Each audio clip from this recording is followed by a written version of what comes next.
this week's flight sim news with thanks to SayIntentions. We preview Contrail's FA50, Just Flight's F100, UK 2000's Oshkosh, and SoFly Budapest.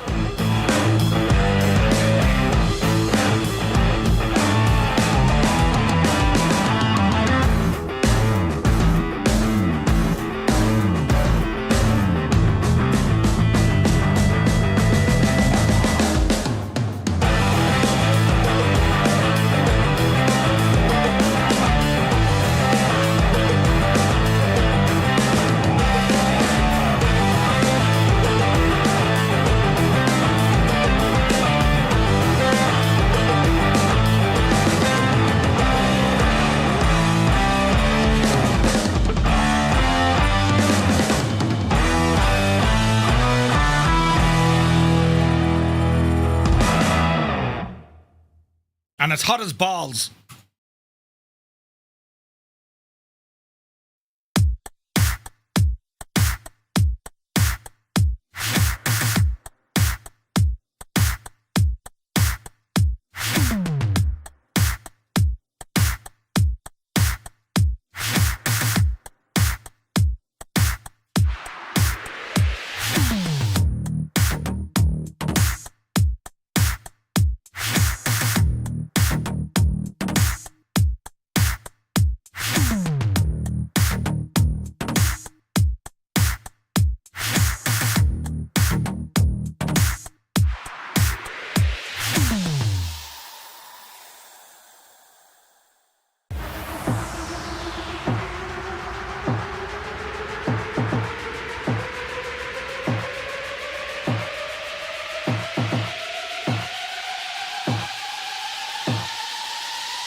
Every time.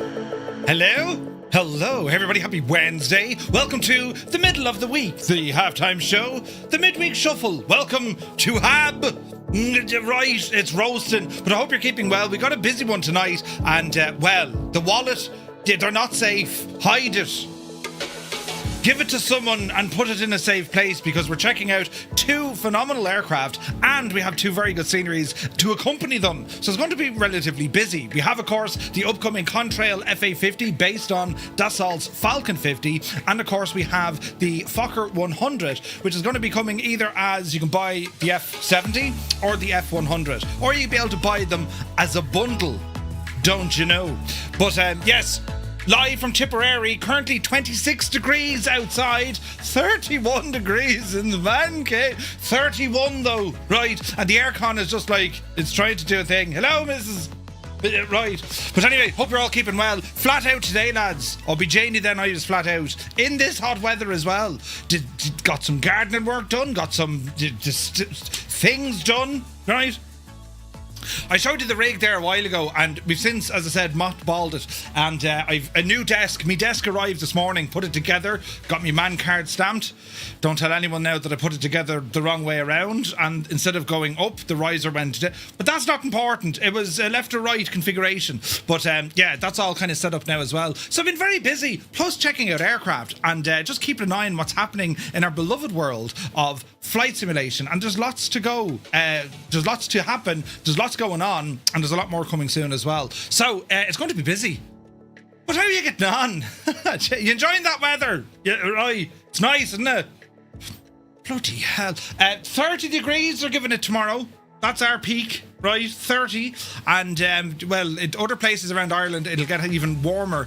But for those poor unfortunates in the UK, it's going to be even hotter. So be careful. Plenty of, liquid for hydration. And if you're going outside, come here. I saw this today. I didn't have the heart to take a photograph, but this is the most Tipperary thing I've ever seen. There was a man walking. Right? There was a man walking, and he was about 6 foot. He was ginger. He'd long hair with a bit of a beard. He's wearing all black, pale as you can get, with an umbrella. You had to see it. You know, that was a real case of the mother saying to him, don't you think about going outside without bringing an umbrella with you. You'll be scalded. Poor unfortunate. And he was happy out, walking along with his umbrella. I said, well, now I've seen it all now. I've seen it all now. Brilliant. But anyway, white t-shirt. Gibbo, would you believe it? It's upstairs. Gibbo got me a white t-shirt. I won't show you. I'll wear it sometime because it ruins me. There's skill. No, there's not. There's technology. That's the word. White balance. You see. So if I wear white, it blows up all me white balance. I look even more red than what I actually am. You'll be all saying, Jesus Murphy under pressure, you know. But anyway, this t-shirt has Murph on the right across the middle. It's like Top Gun, but it has Murph. And like this was me party piece. I had Expo up to the bar, had a t-shirt on under my shirt, and you just do the Superman maneuver. Brilliant. Brilliant. Right. I thought it was brilliant. Mr. Two-Tone sat across the room and other people just said, you're so sad. Like, what's actually wrong with you? But I thought it was lovely. But anyway, it's all kicking off now. And there's football on tonight as well, lads, isn't there? And tomorrow night. As the World Cup continues for your favourite team, if you have one. And I don't know, I can't get into soccer. I've been watching it on my eyelash or on my eyebrow. And where are you going? Refill the water for the cat. She bought this cat fountain thingy, right? And yeah, I know she uses it. Fucking cat has looked after in this house like she's, do you know, us mere humans, us mere mortals, the humans, the cat. But yeah, the soccer, I don't know, you know, your man like, oh, me leg, oh, matter, me tib has smashed me fib and it has to be amputated. Don't mind the fact I'm wearing shin pads. Oh, it's ridiculous. It's ruined the sport. You need GAA. You know, get about 30 lads onto the pitch, beating the crap out of each other for the good 80 minutes. Yes, that's sport. But anyway, that's my rant over. But yes, hope you're all keeping well and you've been flying. Right, you know, keeping busy in the sim on the heels of FS Expo. It's been very busy with a lot of new releases. A lot of them came from SayIntentions and I've been having a lot of fun. Lots and lots of fun with SayIntentions, and they're continuing to like bring us more stuff and things. Keep an eye out on the L socials over the next few days because they're flat out all the stuff they're able to do. But anyway, where's this now? Imagine your commentary on the football, Murphy. Be rubbish. There's number 10 now, passing it to number 6. First cousin of number 7. It wouldn't be worth it. Wouldn't be worth it. I was watching a bit of Jeff earlier on. I had him on in the background building this table where I invented many new interesting words. Oh, come here. Before I get onto that, I nearly had a terrible accident. Well, I did have a terrible accident, right? Before the stream, it says, right, cold shower, because like it's hot. And I was upstairs and getting ready to walk from the bedroom into the shower, and whatever move I made, the left foot, baby toe, collided, you know, instantly collided with my trainers that were under the bed. Oh, the pain. And it nearly ended up in the spare bathroom, the ensuite, as you know, we don't use that. Well, the missus uses it, but nearly ended up in there, the pain. I've always noticed, I don't know, does this happen in your house? If you're like the dad in your house, do you know when you cause yourself like unbelievable grievous bodily harm, excruciating pain, do you find that like your family laugh when this happens instead of like trying to console you? Oh, you poor devil, you know, they're there. No, they laugh at you, right? That's what I got today. Nearly had to get my toe out. The whole leg nearly had to come off. My toe was killing me. But anyway, so I bashed my toe. Yeah, proper bash me toe. So now we're up to date. Oh yeah, that's what we were saying. With putting the table together and Jeff, I was listening to Jeff in the background and he's talking about the upcoming, you know, that small little indie dev game, Grand Theft Auto 6 or something it's called. But anyway, he was showing I never really, I saw the trailer, the first one, I was like, oh cool, we got a new GTA. Then I saw the second trailer, I was like, yeah, this looks pretty good. And then they said, yeah, well, we're making it, but you're not getting it till like, you know, you're much older. For God's sake. But anyway, the pre-orders start tomorrow. As I think Gibbo put that in the chat there the other day as well. Pre-orders, right? And they have different modes and all this jazz. But on Jeff's stream, he looks at the poster details. He goes, right, you know, and all the different bits. I tell you this much, lads, if it's half as good as what the trailers are, and what the features that they're talking about. That's going to be mad. A show of hands here in our live studio audience. One's in chat, that's number one. One's in chat if you've played Grand Theft Auto. If you've played a Grand Theft Auto and you're like, yeah, this is my jam. This would be interesting to see how many of you lot actually play the game, right? And then put a 2 in the chat if it's of absolutely no relevance to you whatsoever. You'd rather play chess against yourself in the dark, outside, in the rain, right? So this would be interesting. Lots of 1s, a smidgen of 2s over the top. Oh, jeez, there's a lot of 2s, look. Hang on a second, we need to do like a proper poll here. This is kind of like, you know... This could divide the community straight down the middle. Could you imagine? Jesus. This is a hot topic. Look at this. I'm seeing all 2s and 1s. Now I've just realised this is going to make the intro go a little bit longer because, no, I didn't think. But anyway, one if you're having a laugh, if you think you're buying a console for 6. Wait, one if you're having a laugh, or if you think I'm buying a console, right? I don't know, lads. 53, Grand Tassa. Yeah. In Ireland, it's called Grand Theft Egypt. Yeah. Or the north side. Brilliant! Right? Adam Controls, meanwhile, is like, you know, spitting out all sorts of iron brew. Sleepy, nighty, snoozy, snooze. Jesus, they turned off the lights. Right. Very interesting to see. It's very much... look at it. It's halfway. Half of you lot play it. Half of you lot don't like it at all. This could be terribly interesting. What's going to happen? But anyway, yes, so Grand Theft Auto, of course, you can pre-order the gadget tomorrow, and there's all various different kind of editions you can get. Now, it is due to release November 19th on console, or only console, Xbox or PlayStation. And, yeah, I'm looking forward to it. Just for the, you know, the lols, as the kids to say. No, I've crossed the threshold where I can't be cool and hip and with it. Yeah, right, do you know? But anyway, we shall ramble in because we've lots to cover tonight, lads. Very exciting, or very excited about all the flight simulation stuff that we get to check out, right? Right, let's start. APU Inspector, good evening. CP65 is here. Mrs. TPHI rolls upside down and then back over again. She goes, hello, Murph and Fireflies. And she even wrote it upside down. Good evening, Mrs. Creo is here from County Mayo. Welcome aboard. Malky Mac is in the house. Chalk's a very good evening. Where is this now? It's hot as balls, so my midweek shuffling is going to be half-hearted at best. Midweek shuff. There's no l anymore. It's just shuff. That'll do. Viper Strike, good evening. Who else come in now? Eamon 1973. Good day, Eamon. Hope you're well. Commander Balosh is here. 35 degrees. In Germany. Jesus. North Coast Mike, good evening. Spitfire RAF 100 is here in the chat. Happy Wednesday. Who else now? Willow How Much is here. Good to see you, bud. Buttons. Mech Mancer's in the house. Super Ty. Sup? Hope you're well, Super Typhon. 98 Vulcan is here. 13.8 degrees. And it's raining in Gosford, Australia. You're very welcome in, buddy. Vacuum is in the house. The Boise is here. Who else come into the parlour now? Look. Heisenberg checking in from across the pond. Good to see you, buddy.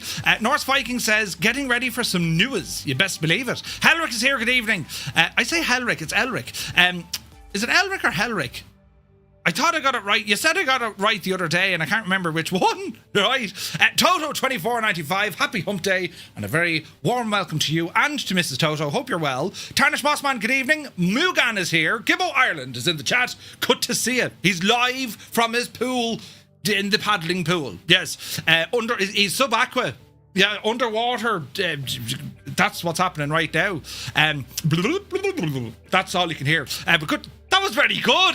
I should do sound effects for, like, people underwater. Think about it, lads. Jesus, Murphy, you underwater. Shit. I'm just saying, many skills, traits, abilities. Yeah, right. Nick is here. Greetings from Hot as Balls, Cambridgeshire. Yes, you're welcome in, and nothing we can do. We're all in the same boat. Stick Figure, good evening. Linny Bobbins is here. Uniform Goose, good day, Goose. Welcome aboard. Where's this now? Mr. TPHI. He can't stay long. He has a fundraiser to do. Well, best of luck in the fundraiser, my dude. Stu Snape is here. Good evening, Stu. Hope you're well. Stu is dead to me. You know, himself a Muse fan. The relationship status has died. It hasn't really, but it has, because they offer me not compliments, not pick-me-ups, not at all. Bad things, you know, terrible things, naughty things, right? Fierce Wolf is here, looking fierce and wolfy. Good to see you, bud. Who else come in now? Goblin Zeus, good evening. Chuck H630 has subscribed for 6 months. Thank you very much indeed, Chuck. Good to see you, bud. Sunjammer says, evening all, 33 degrees tomorrow or today, and it's down to 28 now. Yeah, like we're 25 now. It's starting to drop, but like it'll be shower after the news, I'm telling you. Soaring AJ has rambled aboard. AJH. I'm Pierce is here. David Bay, good evening. Paparazzi is in the house. Welcome in, buddy. Who else now come in? Belbro is here. Happy Wednesday. 180 stream streaks in a row. Almost feels like 180 degrees at the moment, says Stu. Thank you very much indeed, buddy. 180 streams, man. Crazy. Flying tonight, you know, it wasn't that long ago we were all moaning about the cold ice and snow. And it won't be long before we're doing it again, but let us have our moment of moaning. You know, it's very important to us. Oh, it's so hot, you know, and then, oh, it's so cold. We never complain that things are just like, you know, oh, it's terribly grey, mundane, nothing happening. We don't complain when it's like, meh. It's terribly meh. I'm going to start complaining when things go meh, right? Oh, it's terribly meh. But anyway, Colonel Indiana Longnuts is in the house. The intro is longer than the pre-flight. You better believe it. Yeah, right. Did you expect anything different? Blinky is here, good evening. MacVision, welcome aboard. Airlock Doc, same old, same old. I know there is no more ice. I'll settle for ice cream. Even bad flavours. Making a bath. I had an ice cream earlier on. I had a Dunstores Cornetto equivalent or adjacent. I don't know what it was called, but it was vanilla and chocolate, and it tasted like more. But it didn't. It was cold. But you need like an ice. What you call them in America? Popsicle. You need like an ice lolly. You know, like a Calippo or now a loop-de-loop. A loop-de-loop. Now that would sort out your troubles straight away. Do you know? But anyway, Mrs. Toto is here. Hi everyone. So hot in Southampton. I burnt my bum on the motorbike seat. Ouch. Do you have a motorbike? Jesus, you learn things every day. We can just picture it now. Yourself and Mr. Toto. Does he have his own motorbike? Or do you go together? Right. Does it be like a scene out of Top Gun? Chasing planes and all that kind of stuff. Not the other thing. Right? Jesus. Wait, what's that? There's something on my screen. Right, all right. Good to see you, Mr. Toto. And yeah, it's. I can imagine a bike hot as bejesus. You know what I mean? Hot as bejesus. Because I used to have one. Would you believe it? I had a hog. Yes. It was a Suzuki Intruder. 125 cubic something cc's. What does cc stand for again? Right. Cubic centimetres. Jesus. Oh, yeah. I had about 8 horsepower. The lawnmower used to rival this thing, but it was beautiful. I mean, this thing was gorgeous. Covered in chrome, beautiful leather panniers, saddlebags. It could do 70 miles an hour if you tried. But because it's a motorbike, like a hog, you wouldn't try in case, you know, the front wheel fell off. But yeah, I had a midlife crisis a couple of years ago when I bought a motorbike. I drove it to work twice and I said, well, let's be real about things. I mean, you'd need to be a special kind of stupid to fall out of a car. However, you can fall off a friggin' motorbike terribly easily. So I said, right, these are dangerous, so I put it away. Real story. I must show you a picture someday. But anyway, who else is here? I'm Pierce, welcome in. Latka is in the house. Shuffle Shoes, Shuffles in. AJH John, hope you're well. The Dameranian, welcome aboard. Super Ty says, 21 degrees with a thunderstorm watch. Ooh. 21 degrees, we take that. Now, let me see. Onboard simulations, been patiently waiting for the Falcon. Very good. It'll be, realistically, it's going to be about 45 minutes because we go through the news as well. But if you want to stay, hang around for the news. If not, Jesus. Maybe, you know, walk around the garden or set a watch. But you're very welcome in. Greetings from an overly hot and overly anxious Scotland. We've Brazil later. Oh, Scotland are against Brazil, are they? Jesus. Flying Trits, good evening. I used to have spare cash before I joined this community. Right? Brilliant. Now, Dan is here. Good to see you. Help, I'm burnt to a crisp. I spent the day fishing. Did you catch anything? It touched 40 degrees today working in London. 40 degrees in London. Jesus, lads. So the new desk stays where it is and the legs go up and down. It was doing that earlier on, yeah. Devil Fly is here. Good to see you from Southern California. Hello from Tipperary. Welcome aboard. Now, let me see. A ginger goth. I'm telling you, Ireland needs sombreros now, says Gregor. I'd rock a sombrero, I'd say. Right. Canada playing Switzerland this evening. I am torn. Should I ignore it or really ignore it? I'm not a sports ball. I'm not a sports ball guy. Airlock, I like that. Greetings from Texas, says Paparazzi. 33.3 degrees at present. Hiding the wallet due to Contrail and Just Flight. Yes. Mr. Laird is here. Good to see you. 34 degrees in Kent. David Bay. Jesus. That's warm. Death's Angel is here. Good evening. And thank you for 55 streams in a row. Welcome aboard. Papa Justify, welcome in. Lads, it's great to see so many people here. Just Roy is here. Good to see you, buddy. Tier 2 for 27 months. Roy, thank you very, very much indeed for all your support. Good to see you. It's 8 p.m. and it's 31 degrees here in Brum. I'm telling you. Onboard Simulation says, I don't like football, but if England are playing, I do tune in just to make sure they're losing. Jesus. Meanwhile, half the chat goes, huh? Brilliant. Now, where's this now? Once was enough. Yeah. We've got highs of 37 degrees tomorrow. Wow. It's in hockey. Someone will get a puck in the face, lose all of his chiclets, and be out the next shift looking for a fight, says Mr. TPHI. Telling you. CP says 32 degrees where he is. Probably will get hotter. Whoa. Checked in while visiting Trinity, Newfoundland. Ooh, nice one, Chuck. Now, let me see. We're nearly there. Gerard is here. Good evening. This is why I live by myself. Only the neighbours can judge me. Right? Never hurt yourself in front of me. Yeah, right. That's never happened at all, Mr. TPHI. Most of the times we laugh, but we double it up for Murph. My family is happiest when I'm injured. So it's not just me. This is great news. Me mum was in hysterics when I had a tree come down on me leg. But to be fair, that was just her getting me back for laughing at her falling off a tram in Blackpool. Jesus. The impossible face. Very good. Now, what goes into pre-order? Skippy, good to see you, buddy. Grand Theft Auto 6 tomorrow. Grand Theft Auto 6. So many people saying, look, all the number ones, and then we have a handful of the number twos. It's going to be... That sounded really strange. But yes, that's right. Interesting. Dazza is here. Good evening. Hope you're well. Sumner is here from Milwaukee. Good evening, buddy. Hope all is well in Milwaukee.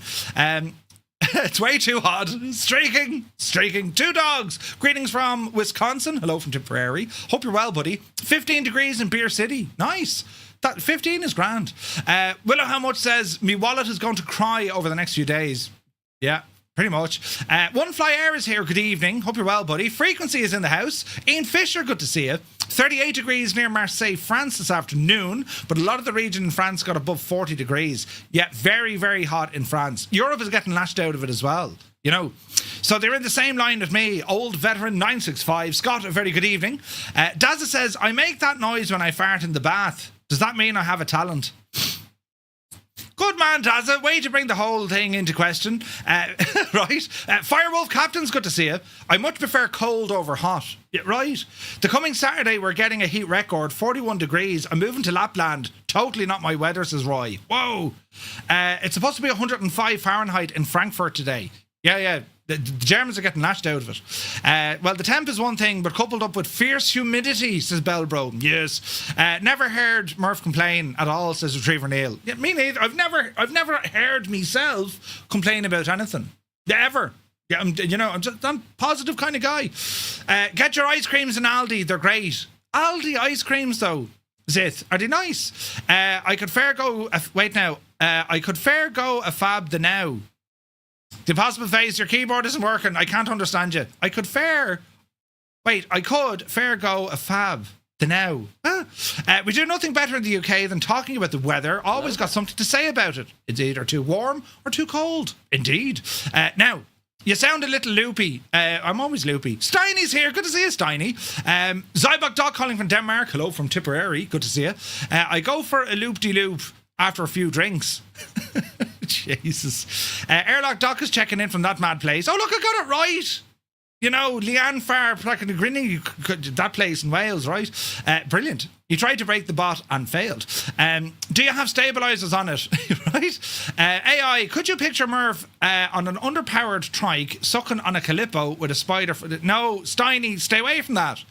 You have a Honda CB125 from 1982, says Tarnish. Ooh. Merv, to be fair, you can move... you can more easily fall out of your chair as well. That is more likely, indeed. The release. All right. Muse fan is here, grand. Muse, you're back. We waited for you. Good evening. Hope you're well. Smoking like a true Canadian, right? 27.2 S. McConnell with a chance of thunderstorms. Yikes. Excited for IL2 Korea tomorrow. Firewolf, that's out tomorrow. Ooh, that could be interesting. PC version is widely expected to arrive late 2027 or 2028, says the Boise. Jesus. Interesting. Febro, good to see you. I much prefer playing Grand Theft Auto on the PC because you can mod it. But yeah, that's going to be interesting. Robert is here. Hello from Norway. Hello from Ireland. Good to see you, buddy. Hope you're well. A. Crotty is here. Don't think I'll be able to stay for the whole stream as the dog needs walking. That's okay. You can take us with you. Texas One Flyboy is in the house. 37 degrees at the moment. You're welcome to try me three-wheeled motorcycle when you're in Texas. Not as easy to fall off. You have a trike? Oh, that's fantastic, Tex. Brilliant. The Joker's laughing gas. Hello. Welcome aboard, buddy. Hope you're well. Roy says, today, trying to eat an ice cream before I had the first bite. Only the stick was left. You literally blinked and the whole thing just disappeared. Brilliant. Vex Freeze. Good evening, Vex. Hope you're well. Lads, the heat. Jesus, it's roasting. Right, quick hello to our friends on YouTube. Shamrock Minimums, welcome aboard. Kubi Montana is here. Anna Crussels, welcome in. Dave is in the house. Raiden is here. Welcome in, buddy. Good day from Mexico. Ooh. Roll Tide, good evening. JP Gaming's in the house. Erniette is here. Welcome aboard. Northland Air, a very happy Wednesday. Black Sheep Jean from San Jose has checked in with some toe bashing. Good to see you, Jean. Jamie Coyle is here. Good to see you, Jamie. Visualize, welcome aboard. Mark Scars, good to see you. Sleeveless Joe, welcome aboard from Philadelphia. Flyboy Dyer is here.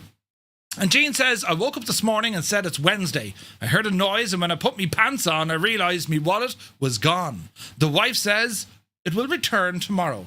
You see, that's the system we need when we're looking at this stuff tonight. I'm telling you, lads, there's mad stuff we're going to see tonight. Mad stuff. Prepare yourselves. iFly has a hot fix for the 737 MAX. Oh, do they? Ooh, brilliant. I felt sorry for me body shop staff, so I bought them all ice creams but forgot to count myself in. Neil, you big idiot. Wait now, need to pour another pint of water, says Airlock. Right, lads, will we get into it? Who's this now? Is it Quid? Is it Quid T-Man? Welcome aboard. Right, come on. We'll do one of these, look. And come on over here. So, this is the upcoming Falcon 50, or the FA50 from Contrail.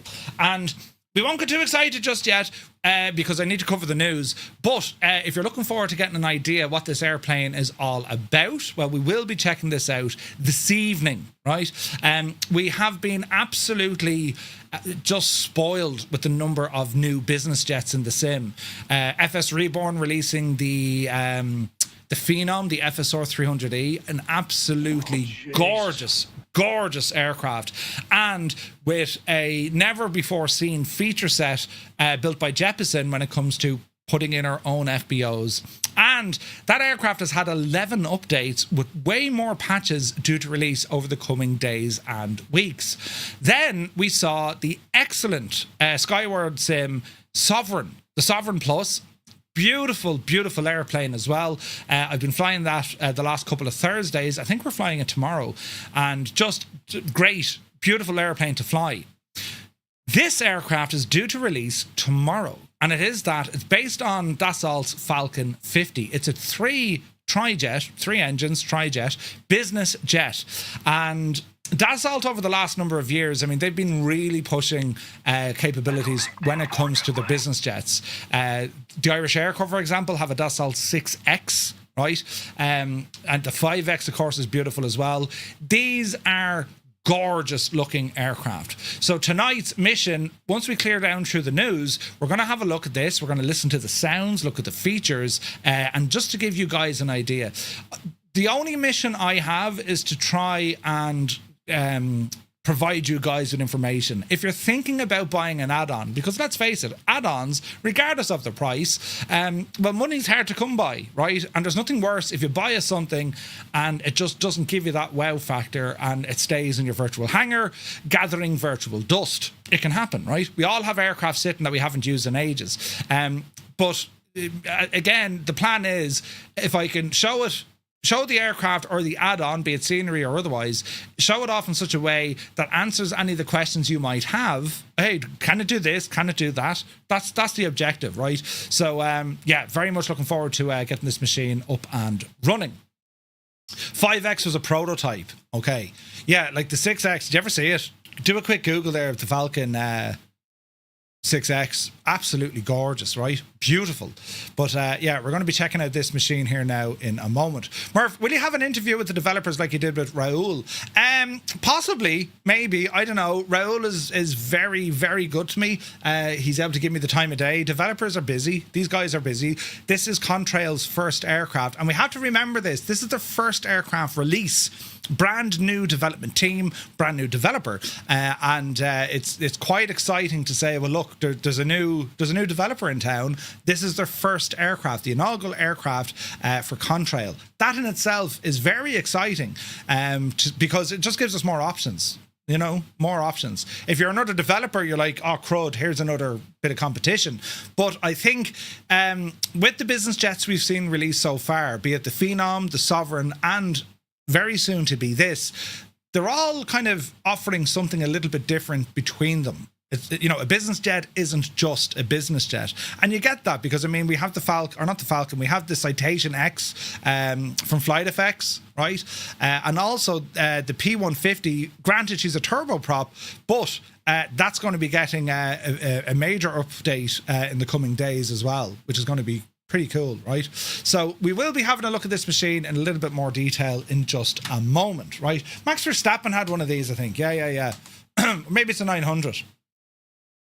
But yeah, as I said, we'll have a look at all this here now in a moment. Before that, though, we will go over to our screen and ding! Hello, tabs on the screen. And we're going to catch up with this week's Flight Sim news. And all this is brought to us thanks to SayIntentions. They look after us here on the channel, and it gives us, well, we're able to do things like this. So shout out to SayIntentions. And of course, we do have news from SayIntentions as well. So over to MSFS add-ons.com, and a shout out to Vasco for providing all this news for us. And Latin VF4's Airbus A380.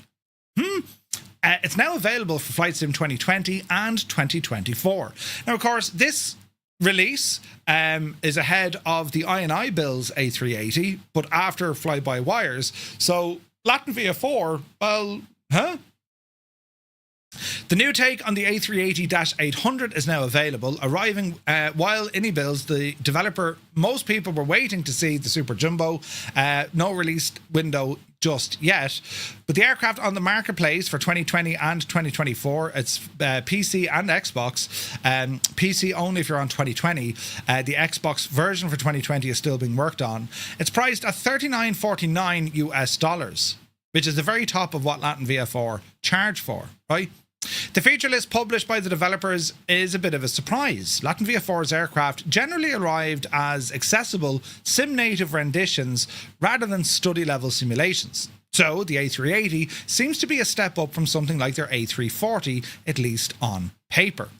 Now, according to Latin VF4, the aircraft ships with a fully advanced FMS covering SIDS, stars, approaches, holes, step climbs, secondary flight plans, and tools such as ETP, fix info, and offset. The studio say the autopilot and auto thrust implement every managed and schedule mode, along with a Cat 3 dual autoland, RNAV and FLS approaches, and also a managed step climb system that handles the aircraft's step down or step fixes on its own. And then there's more. Latin VF4 say that the A380 includes a live eCam. There's about 80 wired warning, caution and memo messages, each with inline procedures and flight phase inhibition, plus live hydraulics, a full electrical bus map, and multi-tank fuel system with automatic transfers. Fuel jettison with visual effects, brake to vacate runway targeting when Navigraph data is present, synthesized brake temperatures, and an IRS alignment that runs a realistic 11-minute countdown. The two engine options include that of the Rolls-Royce Trent 970s and the Engine Alliance GP 7200s. They are presented as fully independent configurations, each with its own performance tables, thrust behaviour, and even FADEC logic. On the visuals, the developer takes advantage of 2024's native technology. Latin VF4 describe a clear coat paint system with real-time rain response, working windshield wipers, and progressive weathering system that builds brake dust, exhaust soot, and hydraulic staining across your flights. There's also a leading edge erosion, icing and snow accumulation, and even desert dust effect specific to the Emirates variants. The studios say real-time computational fluid dynamics model, the full airframe, including all 4 nacelles, and the aircraft is certified for 2024's career mode. Like, this is a lot. Latin VF4, as we said, they always made nice aircraft. They'd be kind of slightly tweaked default. You know, they make a couple of custom changes. They do the interiors and you get a barrel load of liveries. This one is quite different. This would appear to be very much on a kind of a flagship side of what they're working on, right? So their Airbus A380, it's available right now. Has anyone tried this? I'd love to get your feel for it. If you'd like us to check it out, we're more than happy to check it out. There's different levels. Like, considering we have an A380 available by fly-by-wire, which would be, you know, I wouldn't even say entry level. That's just the entry. That's just level, right? This is now released by Latin VF4. I'm very excited to see the IndyBuilds one because we saw the trailer and we saw like just the detailing, the texture work, the systems, the logic behind the systems. I'm very much looking forward to that. But this is a pleasant surprise, especially, you know, maybe console as well. You know, without that kind of very high level. It's hard to know. It's hard to know. I don't know. Like, I haven't flown it. On paper, this looks to be very, very good. Graphics from the trailer, yeah, they look a little bit, you know, but the price point would probably reflect that, right? Like, there is a clear difference based on what we can see here versus the, you know, the IndyBuilds trailer. Like, quality is just different kettle of fish, you know what I mean? So I don't know, they're kind of going for the middle road. That's what it looks like. Looks very nice. But yeah, very surprised from Latin VF4. Interesting. It's available right now over in the marketplace, as I said, and you can pick it up for about what was it, $39.49 US dollars. So with taxes, probably about 45 euro maybe, or about £40, you know. But anyway, let's see what the story is. Great stuff from Latin VF4. Good to see them kind of pushing forward. This isn't necessarily on my radar. Like, the A380, I haven't flown it much. Gibbo twisted my arm to fly the Flybuyer one, and I loved it. But then we got the transition into 24. I'm very excited to see the IndyBuilds one. I mean, that's what I'm waiting for, the IndyBuilds one before I jump back into this again. But that does look pretty cool. Now, over to A2A, their legacy RG550, their planned release, well, it's slipped a little bit. They've pushed it back to Q3 of this year, as they keep finding new details inside the real aircraft. Now, to give you a bit of backstory, the AccuSim Legacy RG55 or 550 won't arrive with Q2 window that they set for it. They've now pushed it back a little bit. The reason why they pushed it back a little bit, usually what happens here, the development team will say to Scott Gentile, hey, Scott, you know, will you go off, do a flight, because we're trying to make sure that this equals that and this should then equal that. So Scott's like, yeah, no worries. He'll go out for a flight and then he'll notice something. Oh, hang on, look, we can model this. So Scott then comes back to the team and he gives them like 10 other things to add to the aircraft. And that's literally what's after happening here. If you guys remember from A2A's first release when it came to the Comanche, how deep and just how kind of roll up your sleeves and hands-on Scott gets with the aircraft. So every single bit of the aircraft is translated using AccuSim. It's no different when it comes to the legacy RG550. Because it's very much the case, Scott will jump in, go for a flight, and just come back with like, hey, we need to do this. You know, I was flying today and the plane did that. That's the sort of feedback you're getting, which makes A2A very unique. when it comes to add-on developers. It makes them quite unique because they literally have the aircraft and Scott flies the aircraft. Jake flies them as well. They've at least two on their team that hop into the airplane with all the recording gear and start matching the numbers. Like, that's incredible. Hence, we get such a high fidelity simulation of specifically the aircraft behavior. Where we're looking at, we say Nick from Black Square, he has absolutely nailed the systems, the logic, all of the back end of the aircraft. He's nailed that. The Black Square fleet is superb. Where A2A still have that uniqueness, it's the fact that they can jump into the plane, take it for a spin, and bring that information directly back into the sim. It's quite amazing when you think about it. So that's why there's been a slight delay to the product. And this is a story here. Scott has made several trips back to the real aircraft, and the reoccurring pattern on those visits. A quick trip turns into, I just realised something, lads. And then the something, the developer says, usually becomes another sound, another system behavior, or another small quirk that the team wants in the simulation. This is pretty cool, right? When A2A first announced this, I was like, a legacy, I mean, Then I saw the legacy that came from Flight Simware, and I was very impressed with that. I said, oh, hang on a second, this is a great plane. And they've done really well, and they're still updating theirs. That's a super airplane.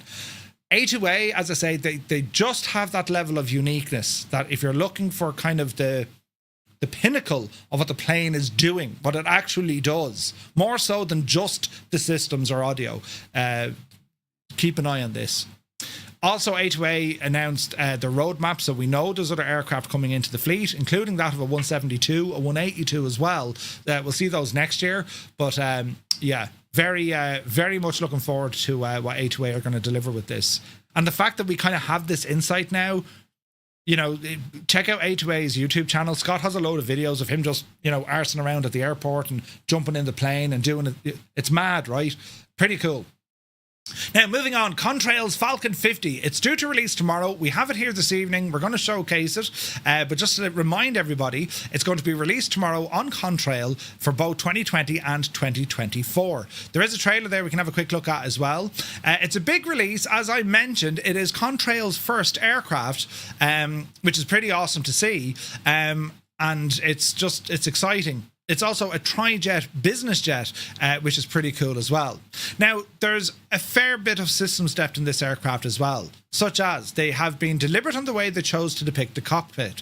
Rather than a single fixed configuration, developers say it's modelled the commonly seen EFIS upgrade, pairing a digital Collins 85C EFIS with a Garmin MX20 MFD and also a GNS XLS flight management computer. That puts the FA50 at an interesting crossroads, somewhere between a 1970s tri-jet that has been retrofitted over the decades. And that's exactly how many of these aircraft still fly in the real world today. They were built with the old, but they have been upgraded with the new.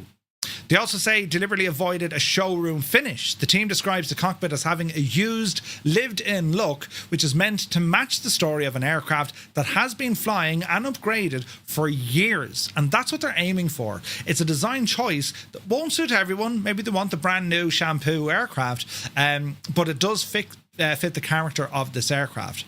So the Falcon comes to a fairly uncrowded part of the marketplace, as we know, but of course we've seen the likes of FS Reborn's Phenom, the Citation Sovereign, and the likes of add-ons such as JetCard. Of course, we know the story of On Air. You've a lot of options now to go the kind of the corporate pilot route, which is just awesome. It's an incredible lifestyle.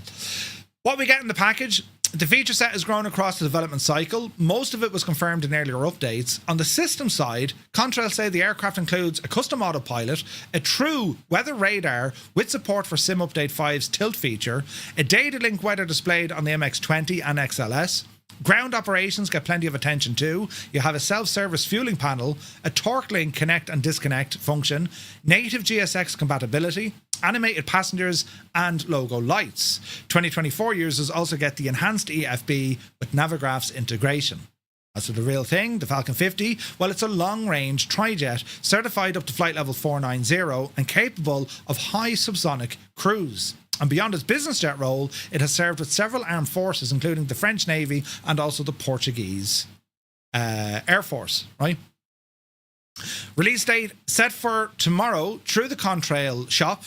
I've no prices for you, but we'll learn a lot more about this aircraft here now in a moment. There's a quick trailer we're going to look at.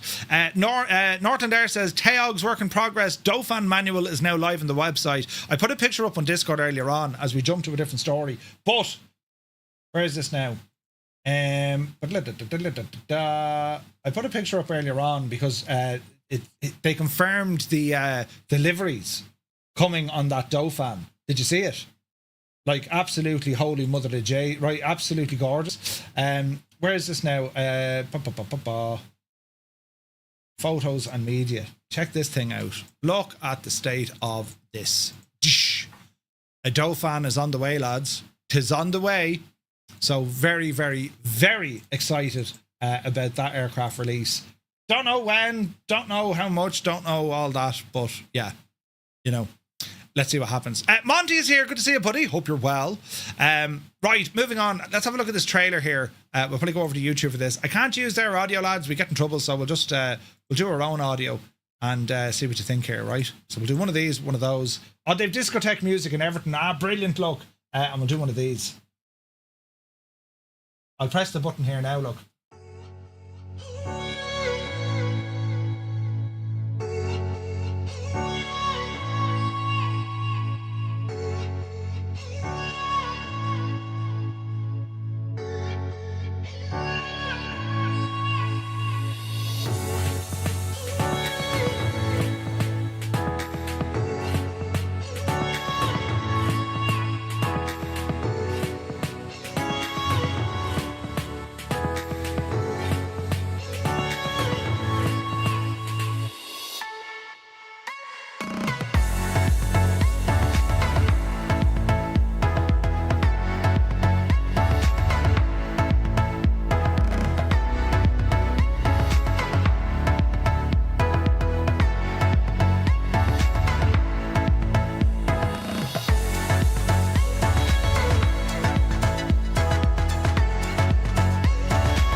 So Contrail's Falcon 50 or FA50 due to release tomorrow. We're going to be checking this out on the stream now in a moment, lads. So great trailer done by Aviation Lads, as always. The Boise, we got you covered. We'll be talking about EFBX there now in a little bit. So great news there from Contrail. Moving on, Got Friends. They've wound down their 2020 catalogue, or winding it down, as the Taylorcraft, the BC-12D, gets a live page and a teaser. Now, after months of teasers, a physics demo, and a full feature reveal back in April, the Taylorcraft BC-12D has reached the stage that usually sits right before release. A live product page with a price attached. Got Friends have published the page on the website. They listed the classic tail dragger at $24.99 and marked it as pre-release preview, which is to say that you can look, but you can't touch, kind of thing. Alongside it, the studio put out a dedicated 2020 teaser trailer and a selection of new in-sim screenshots. Now, when Got Friends pulled the curtain back on this, they were targeting a release in May, with closed beta underway and no firm date. May has since come and gone without the launch, but the storefront has now been activated. This looks to be very, very, very close to releasing, right? The second thread running underneath this, Got Friends have positioned the Taylorcraft as its final build for 2020. The Taylorcraft is built for both sims and it ships with downloads for each, but the studio it represents a closing chapter before everything ahead, including the Super Cub, goes native into 2024. Now, looking at the trailer here, and I was very impressed by this from Got Friends. Got Friends, unfortunately, weren't at FS Expo. I didn't see the lads there, and the studio themselves have been quiet. But that's not necessarily a bad thing. In fact, that usually is when they're flat out busy, and it makes sense. Got Friends, I'm sure we'll all agree, they make some of the coolest general aviation aircraft in the sim. They're a first-party partner, and the Norden is, or not the Norden, what's it called? Is it not the Norden?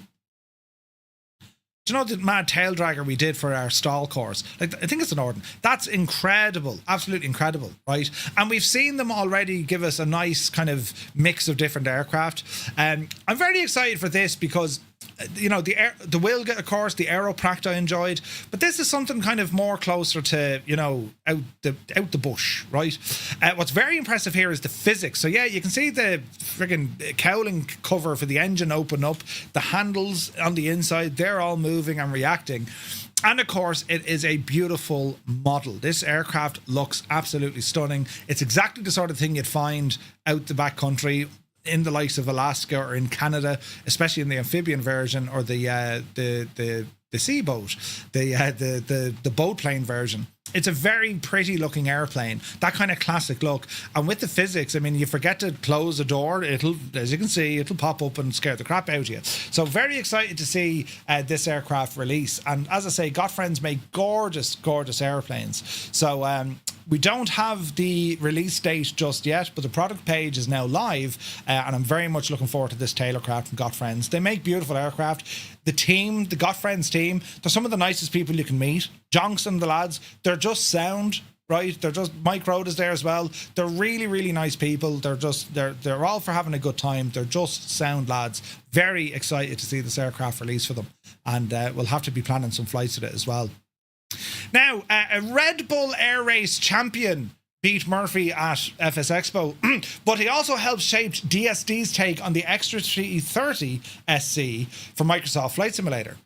Aerobatic aircraft are one of the smaller corners of the sim, and one that one that succeeds to win on single quality, how the airplane feels when you throw it around.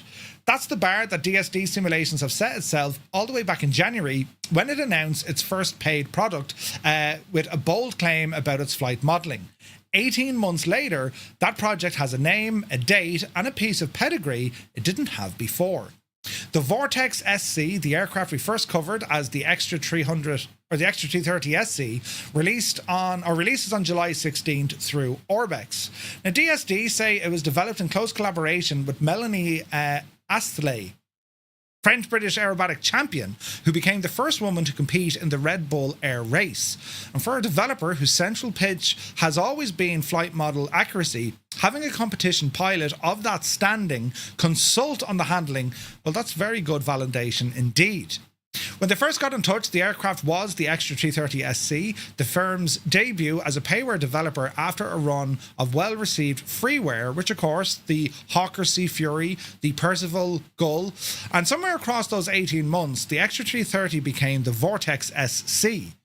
DSD hadn't spelled out the reason, though dropping a trademark manufacturer name, it's a familiar step for sim developers working without an official license. Whatever the cause, the airframe on show in the new screenshots is a single-seat, unlimited monoplane that aerobatic fans will recognise straight away. So, Carl Jerry, good to see you.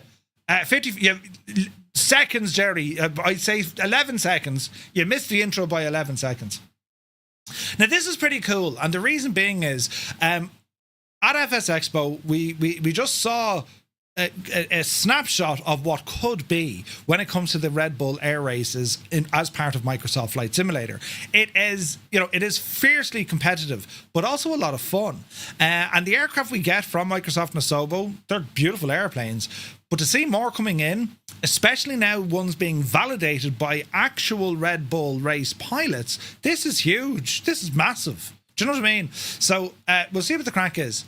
So, said pilot, a multiple-time French aerobatic champion across competition levels. She joined the Red Bull Air Race Challenger class in 2016 as the first woman in the series, then took a maiden win in the Indianapolis in 2017, the first female race victory in the event's history.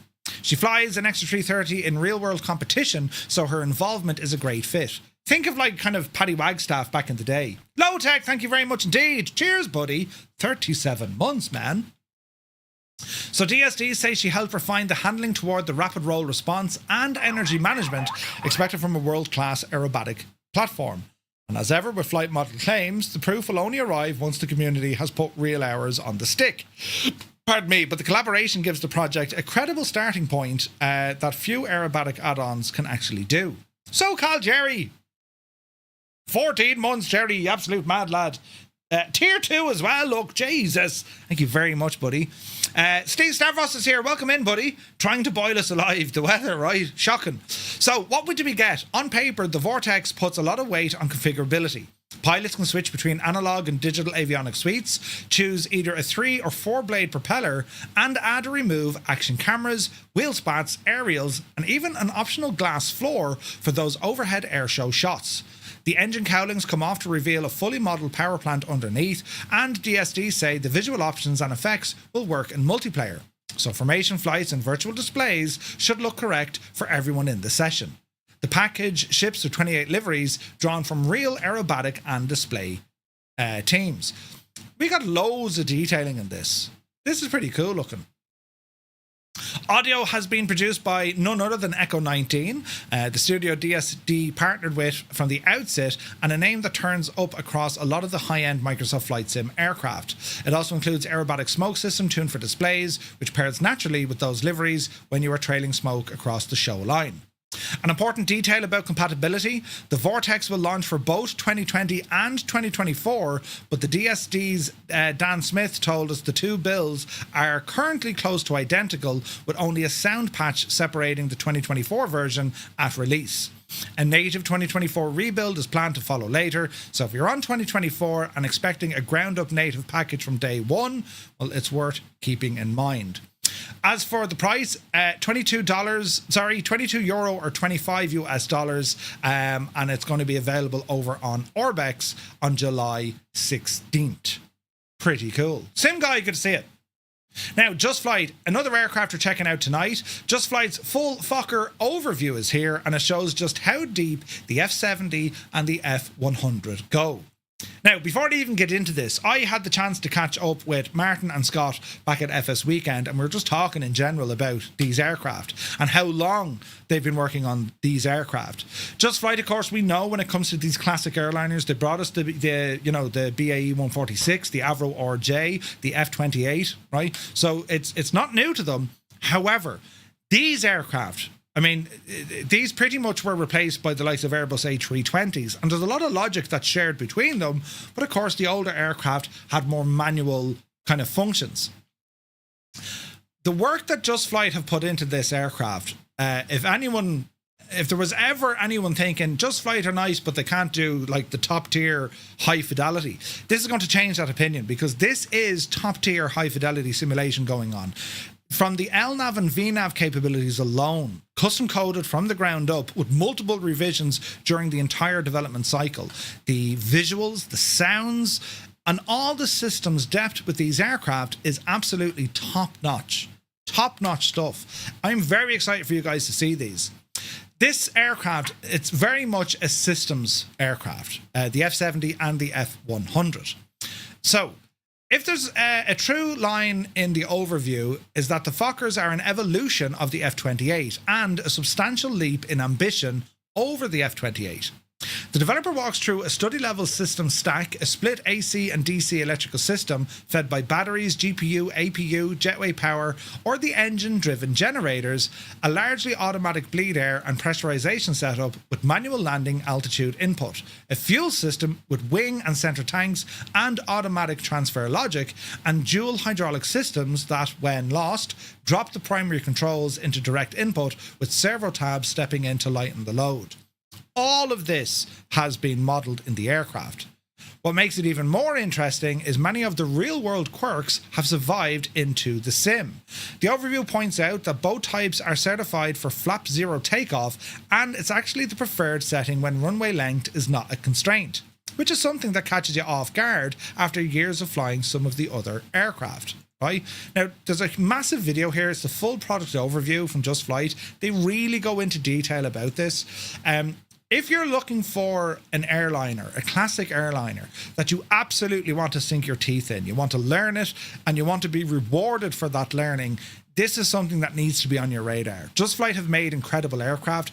As far as developers go, don't forget, they updated their entire 2020 catalogue of aircraft into 2024 for free.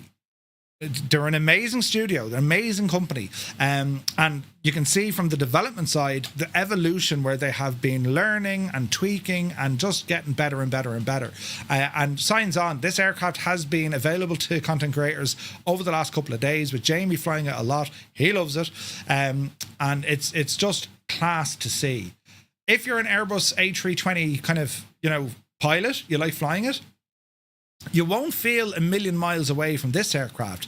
Naturally, the A320 replaced most of these.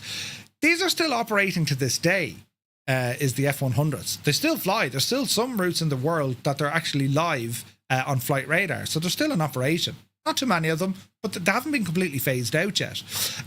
So you'll see the differences in logic. Like when it comes into the flight deck, you'll see these beautiful, the old, CVR screens and that. And the system's depth, it's absolutely shocking.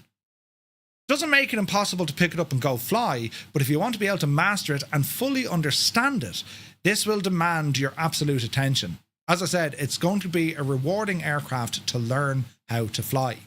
From an FMS input, it's all there as well.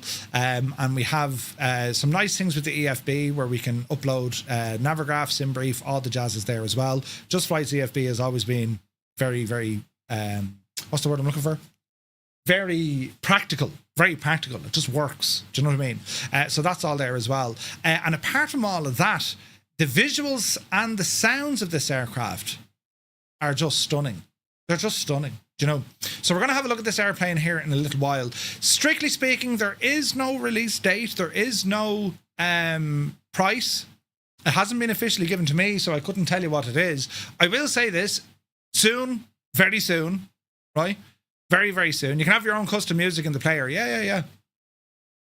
We still have a limited amount of spare parts at Rolls-Royce. Aiming, right? It's mad, isn't it? So nothing official has been released when it comes to pricing. The F70 is going to be a standalone release. The F100 is a standalone release. Or if you want to buy them as a bundle, Just Flight will be doing a discount for them. I've already reached out to Just Flight. They will join us for an interview at some stage. They're flat out busy at the moment. But PQ definitely would love to have Martin or Scott on telling us about this project. It's pretty cool. So the lads are saying they got a message. It's going to be released tomorrow. Brilliant. You are going to enjoy it. We will be checking out this aircraft a little bit later on. But as I say, for anyone who enjoys airliner flying and you just want something different, right? Definitely have this on your radar and check it out. Do you know? Now, we got this news from Super Typhon the other day with Coronado bringing their Dornier DO228 into Microsoft Flight Sim 2024. Now, the good thing when it comes to Coronado, they usually give you like a preview, and usually it takes about a month and then you'll see the aircraft. Dornier, of course, the DO228, a twin-engined aircraft, heavily used in the likes of Coast Guard based on its endurance and also just utilitiness, cameras out the side and sensors and all of this sort of stuff. It's a mad looking machine.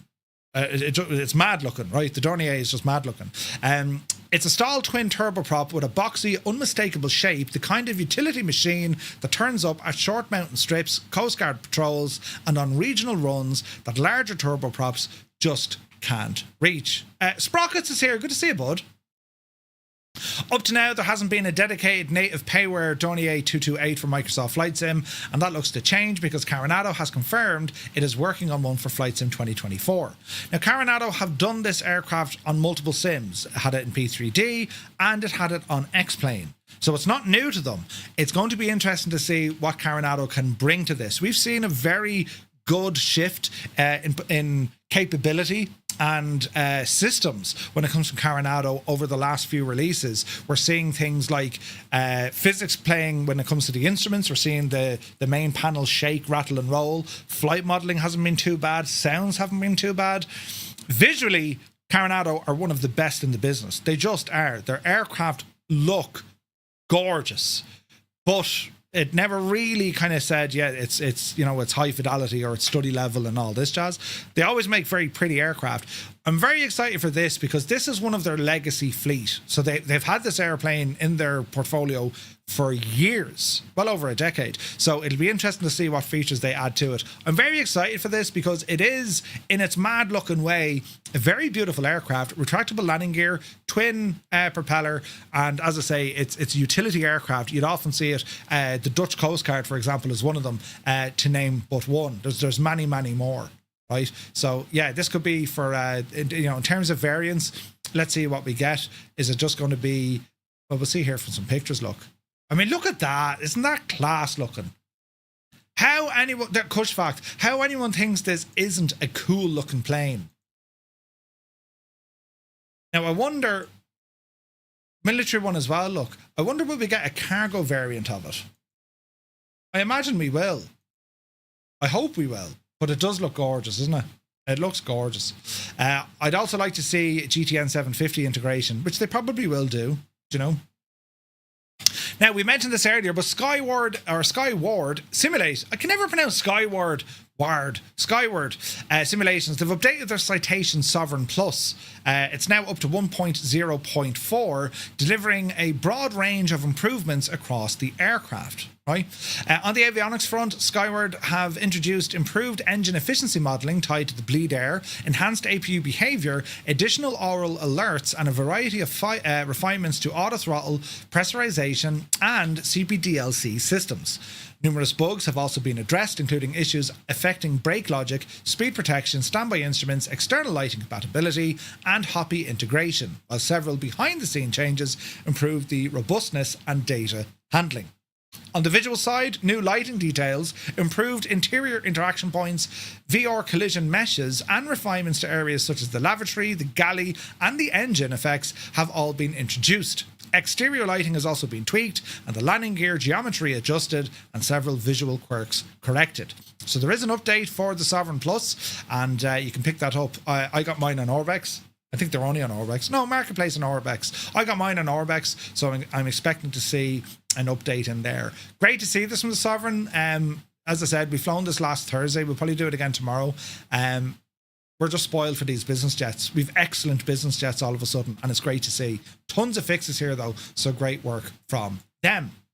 Now, over to FlightSimTees.com, and a bit of news here. First and foremost, we have a lot of news here. First and foremost, there are new designs now available. Gibbo has been busy bringing new designs to the store, and you can see where all the new arrival stuff has all dropped in. But there's more than that, right? There's a whole load of stuff on the way. This is my favourite for this one. The sky is not my limit. It's my playground. Boom, shaka-boo. Right, brilliant. But with Flight Sim Tees, it's not just t-shirts. They do hoodies, zuddies, and of course caps as well. However, there's a couple of things.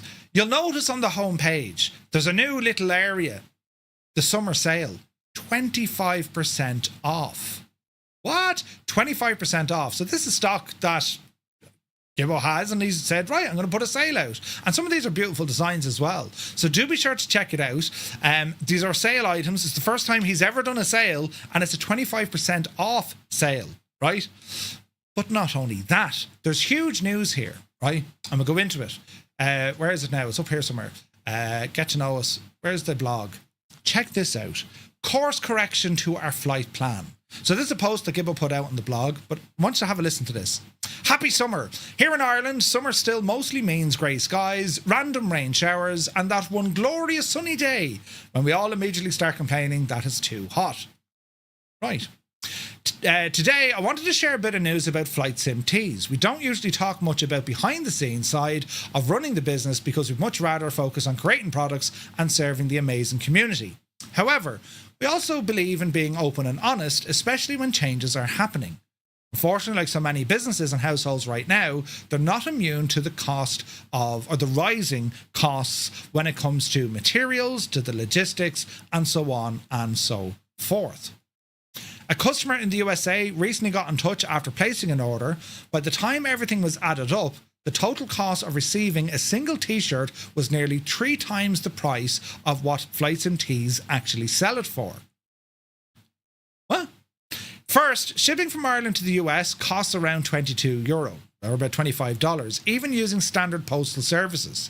That's completely outside of FlightSimT's control. If they were doing 100,000 orders a day, well, then they can go to a logistics company and say, we need, lower rates. It's just impossible. How can you expect people to grow when they have to face these sort of issues?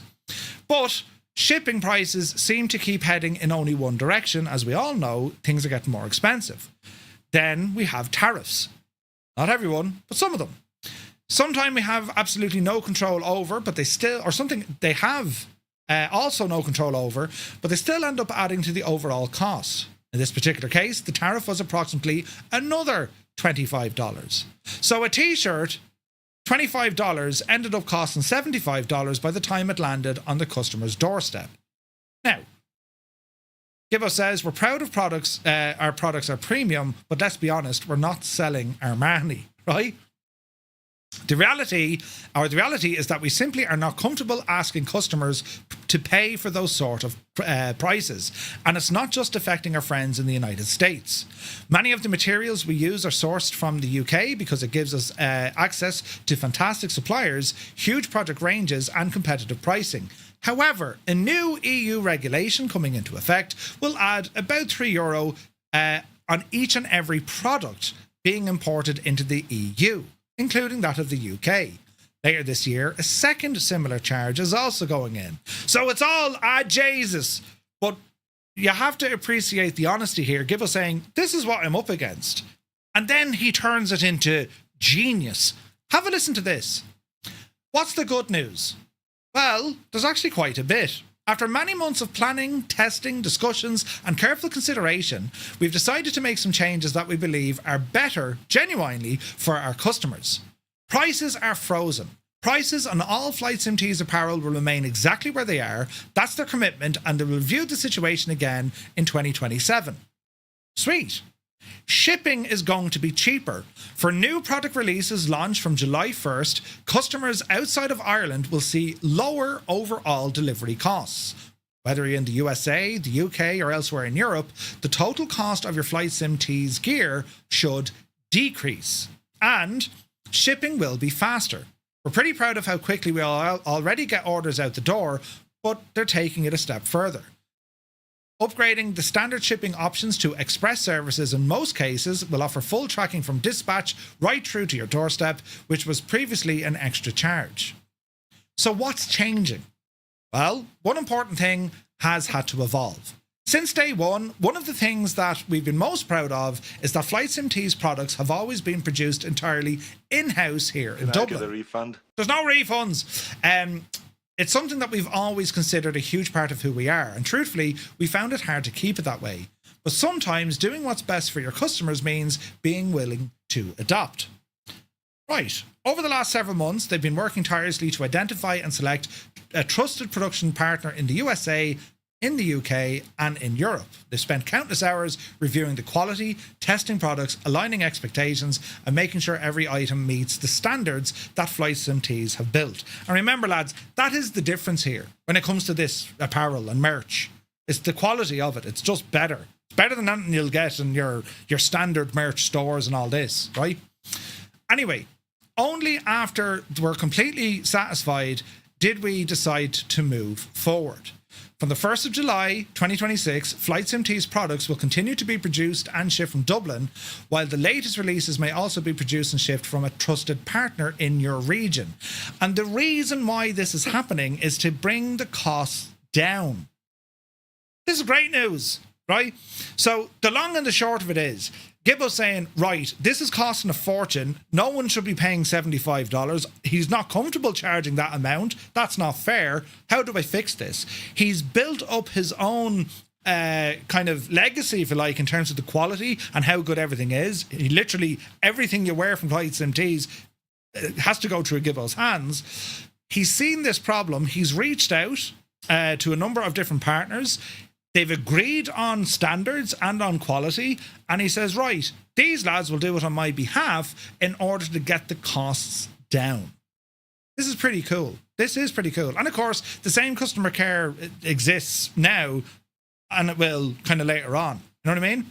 So for anyone who's not in Ireland, for us, it's the same. For anyone outside of Ireland, if you were looking at this and you're thinking, right, need to you wanted to buy something, but it was just cost prohibitive. Keep an eye on the site. From the 1st of July, you're going to see the same prices that everyone pays, but you're going to see faster turnaround times in terms of your shipping, and none of this headache with tariffs and all these mad shipping costs. Nothing like that at all. This is great news. And also, how long is Gibbo? How long are you running this for? Like, it's for a company that he started off to be able to adapt to say, right, these are the challenges I'm getting. I don't want to be charging colossal prices, and I need to think outside of the box and actually make things cheaper for me customers. This is genius. Imagine if every company had to do this in their first year of trading. Like, just, how are you supposed to get on in life? So I think this is pretty cool. And it's brave and it's friggin' genius, because challenge, there's no more challenge. You know what I mean? And remember, lads, the idea here is to bring the costs down and speed up the logistics. This is great news. When was the last time you read from someone, manufacturing saying, we're getting a bit tired of seeing these prices go up. We're going to, work the system to see how can we get the cost down for you. Who does that? No one does that. Imagine if your Netflix rang you, or your internet provider, or, the milkman. Jesus, I'm going to do something now so you don't have to pay as much. No one does that anymore. Every time we get news from people, it's prices are going up. Everything's going up. Gibbo's going the opposite way. So whether or not you ever buy from FlightSimTees.com, just recognize the man is doing something deadly for us. He's doing everything he can to get prices to go down in a world economy that all prices of everything are going up. That is, in my opinion, highly commendable and, well, friggin' great stuff. Well done, that man. So do be sure to check it out. Keep an eye on FlightSimTees.com. Have a look at all the portfolio. There's some really nice stuff there. Our own merch. If you ever want to get TTM merch, and we're going to check out something new, you ever want to get TTM merch, this is where you get it. There's a brand new one just after being released, new arrival, and it is that of Firefly Air Super. Ooh, it is an Airbus A380 on a TTM shirt. It's a new design. These don't last forever, so if this is your cup of tea, well then do be sure to ramble on over and grab it. If you need to wait for a couple of days, if you're outside of Ireland or Europe or whatever, you'll see cheaper rates to get them across into your locality. So check them all out. I don't sell merch anywhere else. That's where you get our official merch. Doesn't always last. We'll change things up. When they're gone, they're gone. You saw it with the Bremen and so on. So if this is your bag, well then do be sure you get it. You might want to wait for a couple of days though, based on what Gibbo's been working on the logistics side. But it's great news. Because I know, I've spoken to lads at Expo who was wearing this gear and they love it.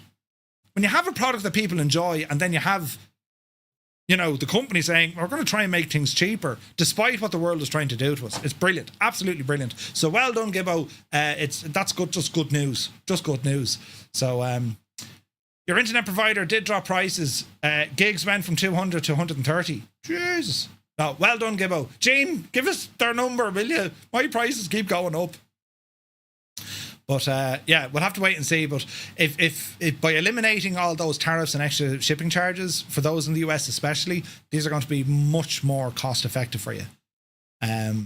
Genius, just genius. So a massive well done to Gibbo. We'll always keep an eye on what Flights and Tees are doing. As I said, there's new designs being added left, right, and centre. He won't even tell you. You'll just go on and go, oh look, that's new. Or worse, he'll get rid of something and you'll be like, do you know what I mean? So also, if you have any custom ideas that aren't on the portfolio, just reach out to Gibbo. Just Gibbo, come here, I'm thinking of getting this done. Right? Excellent stuff. Now, moving on. Aerosoft out of the Paris race. Pilot Experience Sim are showing where its current Charles de Gaulle scenery, where it stands, right? So we heard that Aerosoft has suspended its mega airport Paris indefinitely, pointing to access problems, reference gathering, and the sheer scale of the airport that keeps changing in real life. With the German studio stepping back, the field for the high-fidelity Charles de Gaulle narrowed to two names, and Aerosoft itself pointed simmers toward both. One was AZR Sim or Azure Sim, and the other was Pilot Experience Sim. On the timing of Pilot Experience Sim's June development report, well, it's hard to ignore. Aerosoft walked away in part because it could not secure the references and access a hub this size demands. Pilot Experience Sim has spent the better part of 2 years saying that being based in France is exactly what lets it clear that bar. And the update is the team's latest attempt to show how the project is going. The most striking line in the report is perhaps an admission, with Pilot Experience Sim saying every milestone is planned for the airport has ended up significantly underestimated, and the scale of the work has been done, in its words, monumental. But rather than speed up to hit those original targets, the developers say that it's done the opposite. They're slowing down to hold the detail and quality where it wants them. That's the same wall Aerosoft hit. When we talked about the three-way battle for Paris back in January, the recurring theme was Charles de Gaulle long absence from payware map was never an accident. The airport is friggin' huge, and it's a constant real-world construction, and reference material is notoriously hard to come by. The difference that PSIM keep returning to is access. In an earlier report, the team said it gathered more than 250 gigs of reference material through partnerships with active controllers, pilots, airport staff, including footage from areas the public never see. Whether that produces the definitive Charles de Gaulle, well, that's something only the finished product will actually tell us, but it's looking good. The concrete progress this month sits on the ground. As they say, they completed the ground artwork for Terminal 1 and Terminal 2, which together account for 29 weeks of work. What? Insane project. Buildings are the other big number in this update. The developer saying there's more than 300 secondary structures across the airport, and that finishing each one involves far more modelling and texturing. Every building also needs LOD and dedicated 2024 versions with its own spotlights, emissive lighting, and LOD adjustments. So, no release date, no prices, but for those who have been waiting for a Charles de Gaulle airport, well, Pilot Experience Sim are still very much working on it. They hope to get it out this year. Let's see what happens. But it sounds like a monumental task, completely. Do you know? So let's see what happens. Now, Kansas City has 2 sceneries to choose from after Time Models surprise us with a new release. Kansas City not been short of attention lately. The city is one of 16 host venues to the 2026 World Cup, and its stadium is staging 6 matches between June 16th and July 11th, a quarter-final among them. Now that the airport funnels all the visitors in its has become a 2-horse race. We have Time Models have released its own version of Kansas City, and it did so with very little warning. The Time Models, these guys have made some breathtaking sceneries, usually in Asia. They make some savage stuff. 777 Pilot, good to see you, bud. The scenery went live in the IndieBuild store just the other day, priced at around €21, $24, £19. It covers both Microsoft Flight Sim 2024 and 2020, so you're not locked into the newer sim to use it. The timing is hardly coincidence. Kansas City first World Cup fixture, Argentina against Algeria, kicked off on June 16th, and the city has another group game coming up, and it also runs through to the quarter-final. Pretty cool. We have a trailer here. What makes it more interesting than a standard airport, they already covered with a third-party release.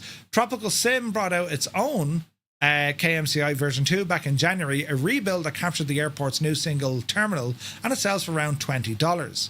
So this is not Time Models filling an empty slot. It's putting in an alternative against the Tropical Sim airport. Let's have a quick look at this. As I said, Time Models make savage sceneries. We'll have a look here and see what you guys think.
Gotta say, it looks very impressive, doesn't it?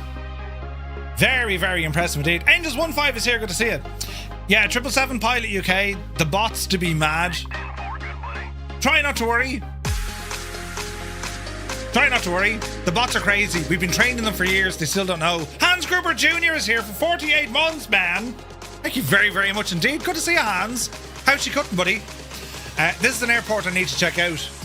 Which now? So, time models Kansas City now available for Microsoft Flight Sim 2020 and 2024. Now, Daimler, they've released Orlando City. It's now available for 2020 and 2024. Senior developer Daimler, they've been on the tear lately, releasing revitalized cityscapes across the United States, Europe, and South America, even Frankfurt, and we have Nashville, Portland, Baltimore, San Antonio, Rio de Janeiro, and now Orlando. The pack brings the US city of Orlando, Florida to life with over 80 handcrafted buildings, revitalized textures, several new animations, and a vibrant, realistic night lighting. According to the developer, Orlando has undergone significant development since the default satellite and photogrammetry was captured, and the pack does not add or enhance new theme parks due to the scale. Instead, focuses mainly on the downtown skyline and night lighting enhancements. We'll have a look at the trailer here now as well. This is available for just $9 US, by the way. And anyone used Daimler stuff before? This is very, very good scenery. It kind of gives you that, it just expands, rather than having photogrammetry, they've added in 3D buildings. And it does make the difference. The LOD is better, the lighting is superb, and it just looks better, I think, when you're flying around. Way better for identifying what buildings are. Because you know the crack with, with photogrammetry, if you're below kind of 1,500 feet, it gets a little bit kind of weird. You know what I mean? This, you don't have that issue at all, Look at the night lighting, isn't it? Absolutely superb look. Look at the difference there, look, right? So on the Orlando version, you bought them all. Come on, Roy. Yeah, Roy, I think you really like this developer. But it does make such a difference. And for $9, I mean, this will absolutely, for Orlando, this will really transfer it into something classic. You know what I mean? Somehow managed to just crack the top 500 on Forza Horizon. Good man yourself, the impossible face. Jeez. So you can pick that up over on Contrail. It's around £9, and jeez, it looks beautiful. Absolutely brilliant stuff here from Daimler. They've been flat out with all these scenery enhancements, and they do make the difference. You might be thinking, I don't know. They make the difference, lads. They can transform areas that you're used to flying in and out of with tons more buildings, and the lighting is superb. Do you know? Kansas City, cover that. Orbex, they've released a free EFB map for Jurassic World. Since it arrived last year, Jurassic World, I think we all agree, it's been pretty cool, right? One of the more unusual things you can load up in the sim. And, Orbex have now created a brand new interactive map for the entire area, default in the sim for 2024. And Orbex say it allows you to locate all of the airports and heliports along with key features and some dinosaur locations, which is the detail most readers will care about given what the scenery is all about. 2 modes do the heavy lifting. A free slew mode lets you pan across the terrain manually to scout ahead, and a live tracking mode shows the aircraft's real-time GPS details. So you can see it here, look. So it's built into the tablet itself. Ooh. So that's available from Orbex. Where's this now? The new interactive map pairs up with the VF4 charts as well, and it's available as a free download over on the Orbex Direct website. So great stuff there. If you like checking out Jurassic World, the archipelago, that's where you can now grab that from Orbex. Now, Pre-Flighty, it's a free 2024 add-on manager with a route finder that knows what your hangar can fly. The free add-on manager has been a solved problem for Microsoft Flight Sim for a long time. The MSFS add-ons linker has handled the job since 2020, and over the past few months, the category has filled out fast. We looked at PerFlight, which wraps library management and pre-session prep into one free package, and the paid Bob Dispatcher, which stacks route-aware activation and shader cleanup on top. Not to mention, our very own Just Roy has built many tools already that will look for scenery conflicts. It'll look for sound AI folders of all your add-ons if you have issues. There's some really cool tools out now, and it's great to see this one is free. What this one does, it's a route finder that looks at your hangar and it tells you what you can actually fly that session. It's a desktop app with no support for 2020. It's 2024 only, and the current model is Symlink based. Your add-ons stay wherever you keep them, whether that's one big library or several, right? And Pre-Flighty only creates the symbolic links in the community folder for whatever you switch on. Toggle something off and the link disappears, and that's something that Addons Linker doesn't do, right? Doesn't do. Rick Engineering says, whoa, lots of freezes here. Other streamers look okay. We're looking okay, bud. It could be just where you are, Rick. The earliest public builds use a different strategy that moves files into one managed library, but causes troubles which led to a rebuild of the core model in early June. The route finder is the differentiator, or the route finder is what makes us different. Differentiator. I can't speak. But anyway, the headline feature cross-referenced more than 70,000 commercial routes against everything pre-flight you can see. That includes marketplace and official MSFS airports and aircraft, not only third-party content, so an enhanced default airport counts as coverage, and the stock liveries that ship with a Sobo aircraft count too. Aircraft matching also goes past a strict type lookup. The developers say that if a route calls for an A321 and you own an A320, the tool offers the Phoenix as a sensible substitute from the same family. Pick a route and Pre-Flighty activates the right add-ons for it. Around that, sit a SimBrief export, a live countdown to departure on every route, and a day, night, dawn or dusk tag worked out from real sun position along the flight. It's the same route-aware idea behind per-flight smart actions and what we've seen in Bob Dispatchers. It's just turned around. Instead of building a flight and activating what it needs, you start from what your library can fly. Cool little trick. So it's still early days. It's available now. You can pick it up over on flightsim.to. It's called Pre-Flighty, right? Pre-Flighty. And that's pretty much what it does. Moving on, Flight Control Replay version 6 is launching on late July. Flight Control Tools first teased version 6 of Flight Control Replay back at FS Weekend, but at the time there was no indication of a release date. At Flight Sim Expo, developer Fabio Merlo announced Flight Control Replay version 6 is now targeting release towards the end of July this year for both Flight Sim 2020 and 2024. The reveal came during a dedicated stage appearance where Merlo ran through roughly a 10-minute presentation. It's worth remembering the context Flight Control Replay sits in. Since 2024 launched, a free embedded version of the tool has shipped inside the sim itself, which means the paid product has to keep offering enough on top of the basics to justify an upgrade. Merlo's proposition for version 6 is that it is the most substantial step the series has taken, built around 4 areas. Cinematic camera technology, smarter replay systems, AI traffic tracking, and a fully rebuilt interface. The pitch, in other words, is squarely aimed at the content creators and virtual pilots who want more than a basic rewind. I've never used rewind, especially for making video. I've never used a rewind function, like a recording function. Any video you see me do, that's all recorded in real time. That's probably why it takes me so long to make shagging videos. But that, right. But anyway, so Flight Control Replay version 6 looks to be on a short final for July. I never really used them, you know. It's something I should add to replay landings and whatnot, but I never really used them. You know what I mean? I think using replay could add a lot to the stream. Yeah, it depends, like, the type of flight you have. Because the headache you have, Gibbo, is when we're in multiplayer, I need to test it because I don't know, is it going to upset everything that's in that multiplayer environment? Do you have to disconnect from multiplayer to use the replay? You know what I mean?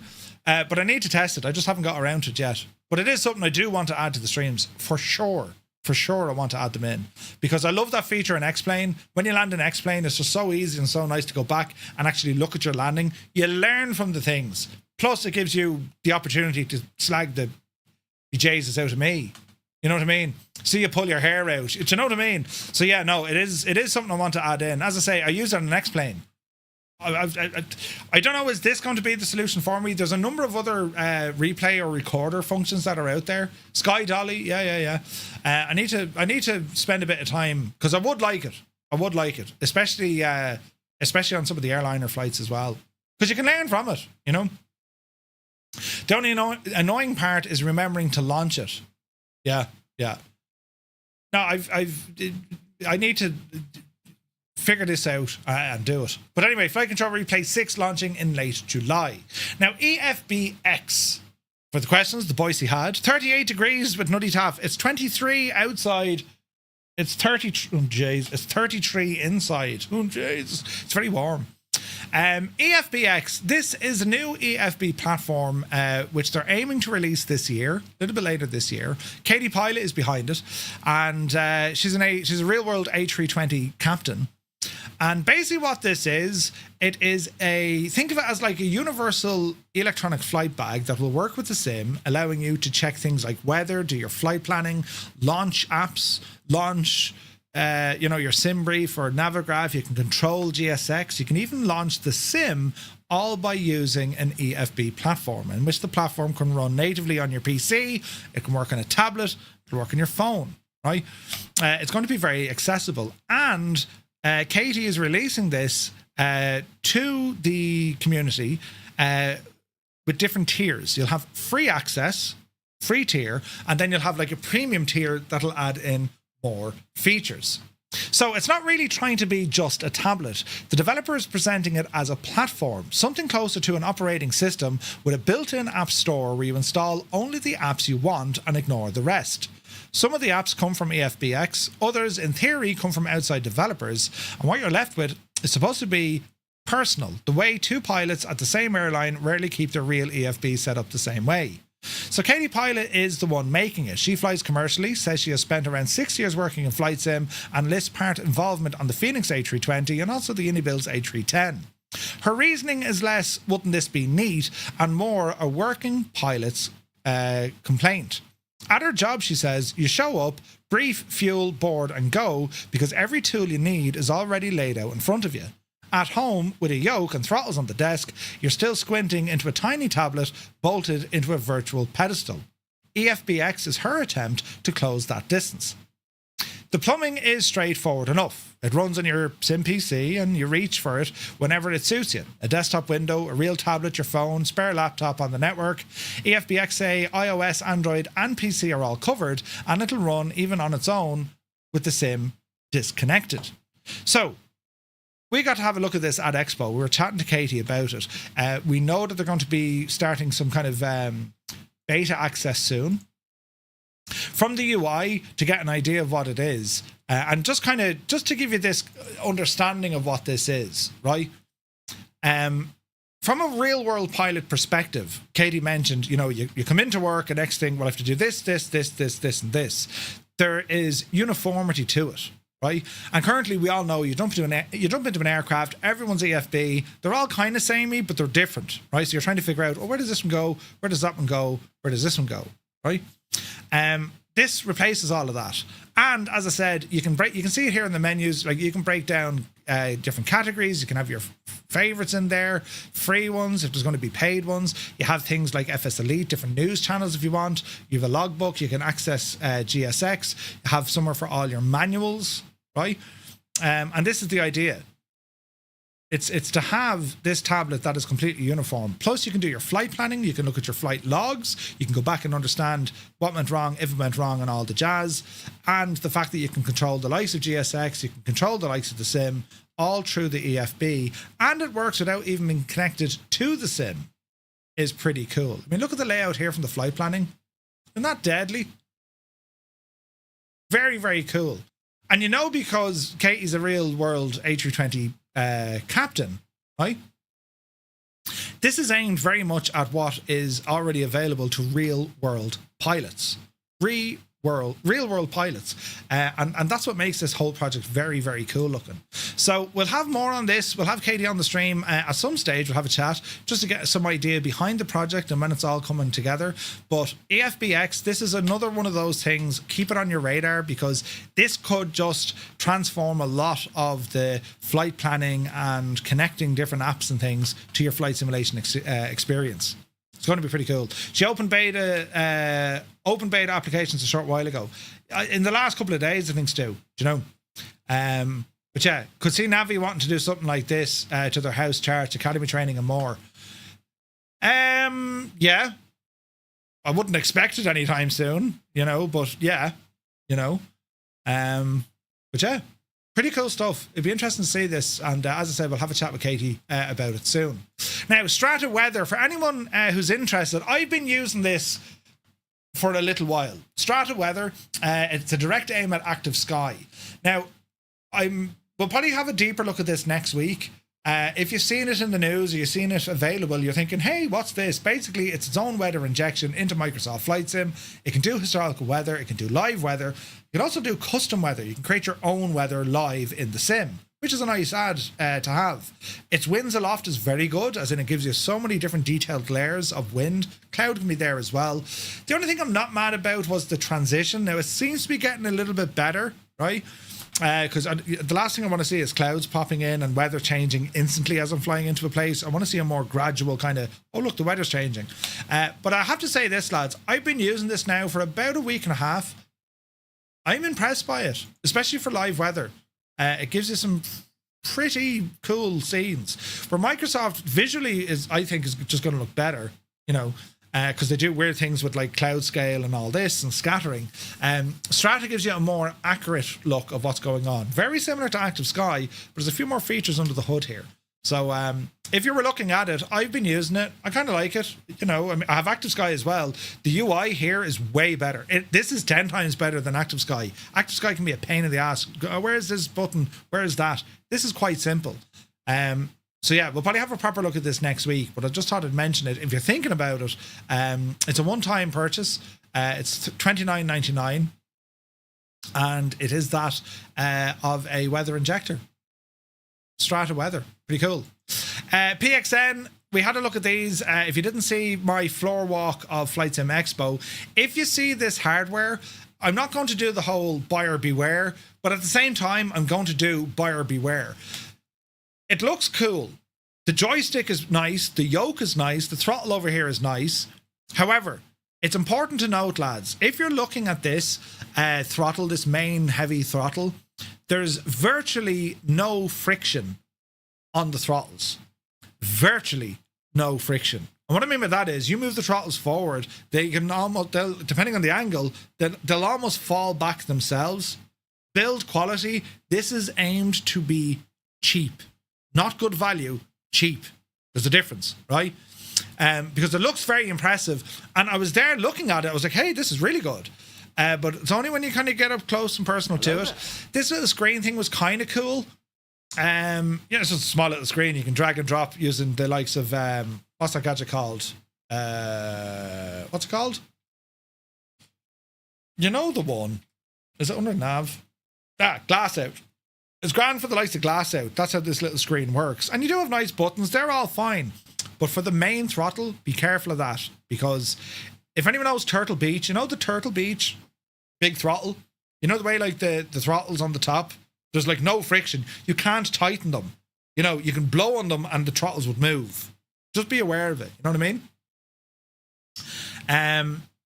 These guys have made hardware for years for racing sims. And they've just jumped into the flight sim stuff as well. It's great to see more hardware options, don't get me wrong. And I gotta say, their stuff looks pretty cool. I would place the likes of their yoke and the other throttle and the joystick somewhere between Turtle Beach and Honeycomb. It's kind of that general neck of the woods, right? And I did mess around with them at Expo. They feel good, but the throttle I was not impressed by. Cheap, not like good value. Like they need to come back and re-engineer that, because people are going to be like, for crying out loud. Your throttle will literally move if you're blowing it. Do you know what I mean? So just be aware of it. If you're interested in picking it up, just kind of take that on board. The joystick was very nice. This throttle was nice. The pedals, I moved the pedals. They were all right. They weren't brilliant, but they're all right. The yoke was nice as well. And like you've buttons and stuff on the yoke, and it lights up. It is pretty cool. But just the throttle, it was a real case of, you know what I mean? So, yeah. That's that. Pimax, of course, they were flat out at Expo looking at all their new stuff. I'm going to be showcasing some of the Pimax gear soon because I'm using the Crystal Super headset lately. I do have the Pimax Crystal Lite. I'm now using the Crystal Super to get an idea, is it going to be worth that upgrade? And before I even dive into this kind of video that I'm going to be doing or live stream, Yes is the answer. The clarity in the Crystal Super is absolutely insane versus the Pimax Crystal Light. And if you've used a Pimax Crystal Light, that thing has great clarity. Great clarity. I was having issues at the start. Those issues seem to have been fixed themselves with a SIM update. And to be fair to Pimax, the communication has always been excellent with them. I've never had a negative issue dealing with Pimax. Others may have. I've never had that issue. The Pimax Crystal Super, slightly wider field of view, better resolution on the screen, and of course they're bringing those new OLED screens out as well. Going to be pretty cool. So yeah, it was great to see them. They also have all this other cool stuff here as well. Their new hardware, these like small glasses. There's Mark Simhanger. He was checking it out. He was blown away by these. Check out Mark's channel. He does really good stuff, as does of course our favorite VR flight sim guy. Steve will get you covered on all VR, all of it. That's his jam. VR is what VR flight sim guy does. But I was very impressed by them. They're not cheap. They're not at all cheap, but when you consider the price of like kind of high-end VR equipment over the last couple of years, I mean, like it's really starting to come down. Really starting to come down. You know what I mean? And one thing Pimax are working on as well, Boise, just to counter that, you're saying the top-end VR headsets are great, but they need decent GPU. They do, but they're trying to get more out of the headset for your GPU. You know, you're not going to run it on integrated graphics, but you don't need 5090s to run this gear. Do you know what I mean? That's what Pimax are really looking at that, because their software has evolved to kind of give you that extra performance if your PC hardware, you know, isn't up to it. And also for anyone who's considering VR, you do not have to have your flight sim settings on high or ultra. Low to medium is enough. And I promise you, low to medium flight sim settings is enough when you're in VR. Your eyes are tricked anyway. You think you're in the plane. You know what I mean? So great news there. Virpil, of course, they've entered the force feedback finally with a new VPC Atlas base. Very excited to see this now. Pre-orders are now open. And Virpil, man alive, it's radio silence. I didn't see these at Expo at all. They make excellent hardware. They always did. I have a ton of Virpil control hardware. It's very well built. I mean, it's bulletproof, right? Really is. It's excellent quality gear. And they've been quiet because, well, they're making stuff. They're developing stuff. They're engineering it. This is similar to, if you look at it, you're thinking, hey, that's like the AB9. Very similar. Very similar. And it's open now for pre-orders. So hopefully in time we'll get a closer look at some of this Virpil gear. I'm very excited to see it. Very, very excited to see it, because as I said, Virpil, I've always been impressed by the hardware. Moza have definitely closed the gap though. The Moza gear, that AB9, the AB6, they are excellent bits of hardware, and they've a lot more stuff coming out soon as well. But it's good to see Virpil still there. Like, it's you'd be getting worried thinking, where the hell did Virpil go? The Atlas base is going to be retailing for $599. Then you have the Atlas Pro force feedback base, the Pro, for $750. Or you can get the Atlas Pro upgrade for $199. So you can start off at $600 for a force feedback base. Or if you want the big heavy one, it's $750. Again, the pricing, it's very in line with what Moza are doing, but they give you an upgrade path. You can start off with the less powerful force feedback base, and then if you want, in time, you can upgrade it. Upgrade the module. I like that. That's modular. That's genius, right? Delivery starts in 2047. That's always been the headache with Virpil. They've kind of calmed it down a bit, but yeah. You know, yeah, the torque numbers, 25 Newton meters. That's the standard one. The Pro one, 45 Newton meters. So what's that in relation to Moza? 25 and 45. Hang on. Let's do a comparison. Stay here. Get in there and get in there. Overview. So the AB6 is 12 Newton meters versus, the AB6 is 6 Newton meters versus 12 of what Virpil are doing. right? 25 Newton meters. What? Standard base 25 Newton meters versus 6. Oh, Jesus. And then the Pro, which would be closer to that of the AB9. AB9 is 12 Newton meters of torque versus friggin' 45. I'd say that's too much. Jesus, anyone who has an AB9, that thing can hurt you. The AB6 can hurt you. That's nuts, isn't it? Verpil is going to be like, hello there. What happened to Murph? Oh, he was trying to turn there, you know. Let's completely shag your desk. Not really for desk. I don't know. We'll talk to Verpil on this. Bloody hell, that's savage, isn't it? That's savage. Again, this is not available yet. They're only taking pre-orders. Moza, it's already available. You know? And Moza is very, very good. I swear, but I have the AB6, I have the AB9. I absolutely love them, you know? Captain Crash, good to see you, buddy. Yeah, I think Verpil is aiming at the floor-mounted yoke mark. Yeah, I agree. Like, a lot of people in their rig setup, they would have these extensions that go on the base between the joystick and these extensions, and that will kind of reduce the torque feeling. So you're putting these higher torque settings up there, you'll definitely get that. Oh, Jesus. You know what I mean? So yeah, look at the wing control base torque. The only problem with the wing control stuff is the size of them. They're friggin' massive. They're massive. Aaron, yeah, 100%. With a long extension, it'll need more force. Yeah. But yeah, it's still pretty cool though. Absolutely cool. So news from Verpil. And then finally, Fly to High announces William Hobby in Houston for Microsoft Flight Sim and X-Plane 12. Pretty cool. Houston Hobby Airport, it's on the way for X-Plane 12 and Microsoft Flight Sim 2024, a new version of it. Houston Hobby Airport, officially known as William P. Hobby, it's in operation since 1927, and Fly Too High are bringing their own version for Microsoft Flight Sim 2024, and they're also bringing one for X-Plane. Nice. Right, that is the news. Our last bit here, quick check in with SayIntentions. Just to give a shout out, SayIntentions won the best FS Expo Friday announcement. A massive congratulations to the team, and they were flat out busy. The announcements that they had, they were amazing. 3 brand new announcements, hot on the heels of 3 announcements that they just went through. And last week's newsletter, great picture here of the team, and it was class. I got to hang out with these lads at Expo. They're all mad. Really, really cool, passionate bunch of people. And like, when people hear AI and immediately like, oh, here we go, right?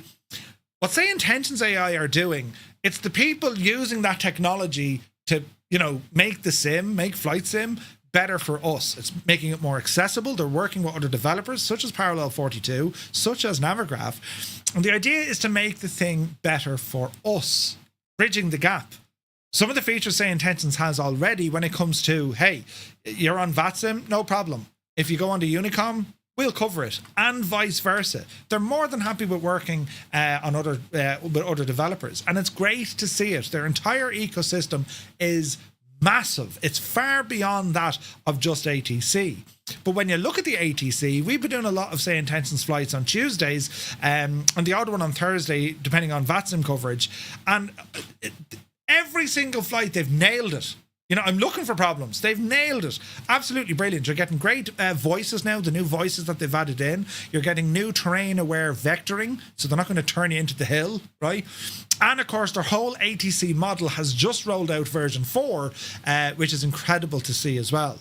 Now, SayIntentions are also working on a number of new projects, and some of these new projects are aimed specifically to the flight sim community. There's freeware stuff on the way. So going to be very, very interesting to see what they do.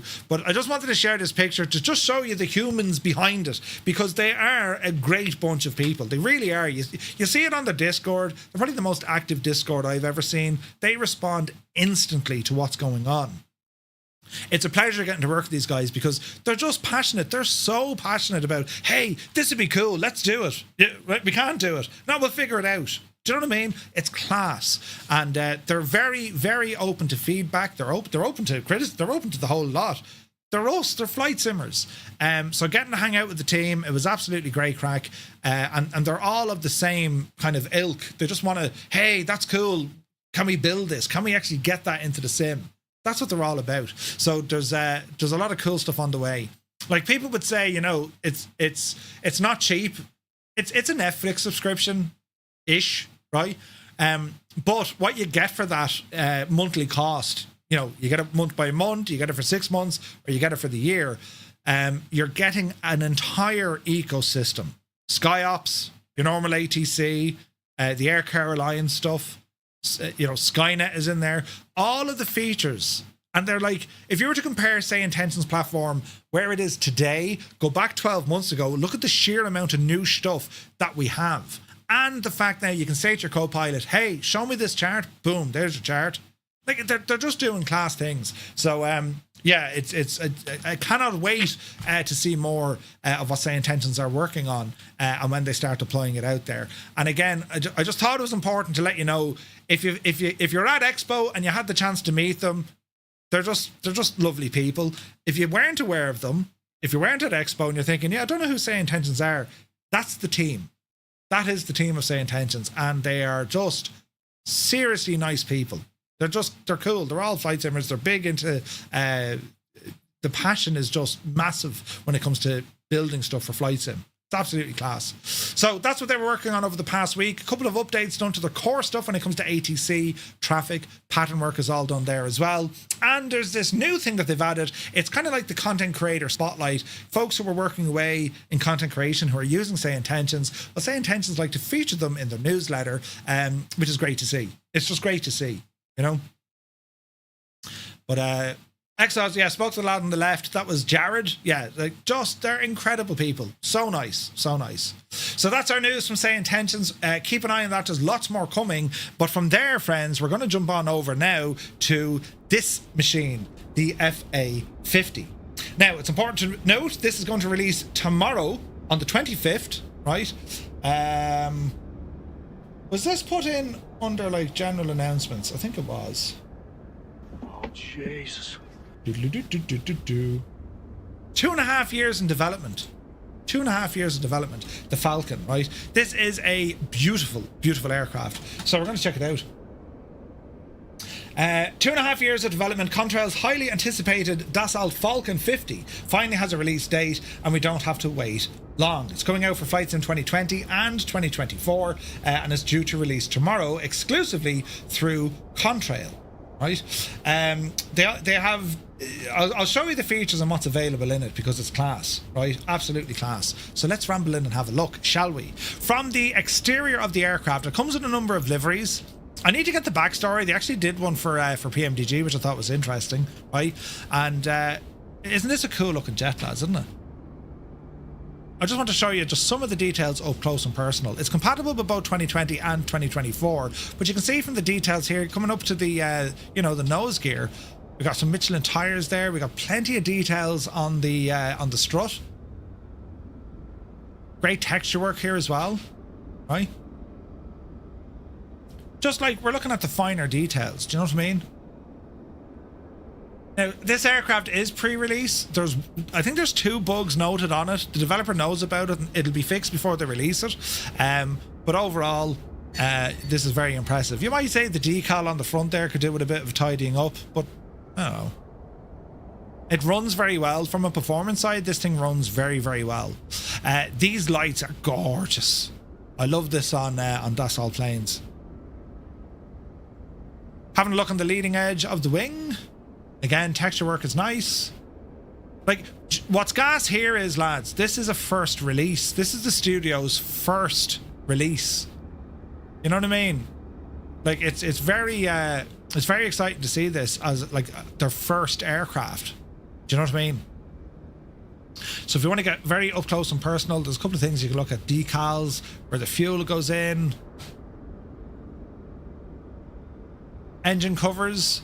And of course, in 2024, you can do the walk around. You can click on the covers, they disappear. So it is native to 2024's walk around, right? Visually, it's really nice, isn't it? It's really nice.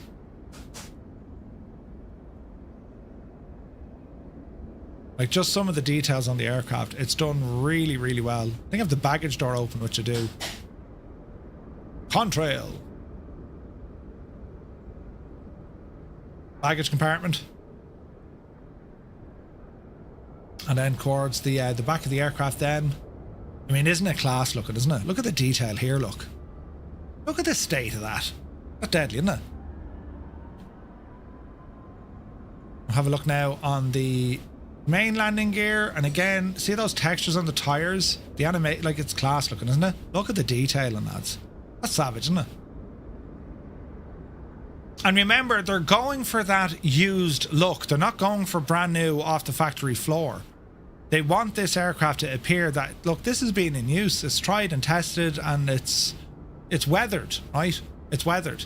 We have our APU exhaust up here as well, engine oil, the fuel, the fuel hatch is there, pressure fueling, and you can do all that yourself, right? So that's kind of the stab of it when it comes to the exterior. Pretty cool, isn't it? So we'll jump inside the cockpit because there's more things I want to show you. So welcome to the cockpit, the flight deck. There's an LOD there, you'll see it with the van. There's like a zoom LOD they're working on. They're hoping to have it fixed. So note, if you do pick up this aircraft, if they haven't addressed this, note that if you, and here's the thing, because there's a lot of things tied to LOD. I want you to focus on our main PFD there. Do you see how the textures change? See that? It's only down to an LOD setting. So make sure whenever you put in your custom cameras, you're not getting like a slightly washed out display or like things disappearing. You know what I mean? See the way I can move back? It's purely based on a zoom level. And they're working on it. They might have it done in time for release, but if they don't, that's where it is. All right? Now, we do get a tablet with the aircraft as well, and the tablet is pretty neat because the tablet is actually built into the default EFB. You go into the default EFB, you go to more apps, and you click on the Contrail FA50 app. And from in here, you have access to your ground operations, your weight and balance, charts access, and the options for the aircraft itself. Pretty cool. Ground options, this is going to be where you can appear your exteriors. You can remove them all from here. You can do your pre-flight, exterior power, all that sort of jazz. Simulation rate, pause the sim, and then you have your user profile. In addition to that, weight and balance, we can load them in. You can set real-time refueling if you wish, or you can just load instantly. You can also download directly from SimBrief. It'll inject it into the aircraft as well. When it comes to Navigraph, connecting into Navigraph, you just need to authenticate your account and you'll have access to all your charts, as you would normally expect to see, but it is running the Navigraph app as opposed to just a map. You actually see here, you have full access to the Navigraph app inside the EFB. I thought that was a nice touch, really nice touch, because it is the entire app. Isn't that cool? The entire app, right? We'll go back here then. We have the options for the aircraft where we can change some things. So our flight director, autopilot control labels, autopilot override, baro sync, all this sort of stuff. Deliveries, so you can save fuel across the session. So it saves information to the livery, right? Auto window blinds, depending on the sun angle. So when I was testing this, I was flying out of Shannon and the sun was like in the west. And I was wondering, why are all the windows on the left closed? The sun was coming in from the left, so all the windows on the left-hand side were closed. I said, right, let's see, can I trick it? I did a 180 and headed to Cork, and yes, the sun visors on the right closed and the ones on the left open. Pretty cool, nice little feature. Sounds, we have co-pilot callouts, trim clacker is there to when you're adjusting it, and then we have some global options here as well. Spawn in with all the covers. You can have these show user hints, replay mode. Replay data is already built into the EFB, your sim brief information, and so on, right? So they're your main kind of options with the aircraft. We'll keep it on ground at the moment. Inside the flight deck, or as you can see here, again, be careful with that zoom. I need to get used to it. Looking around here, so we do have radio controls. The oxygen masks aren't modelled, but don't worry about that. We can move the armrests, right? And just generally looking around the aircraft, it's a nice machine. The circuit breakers aren't modelled, right?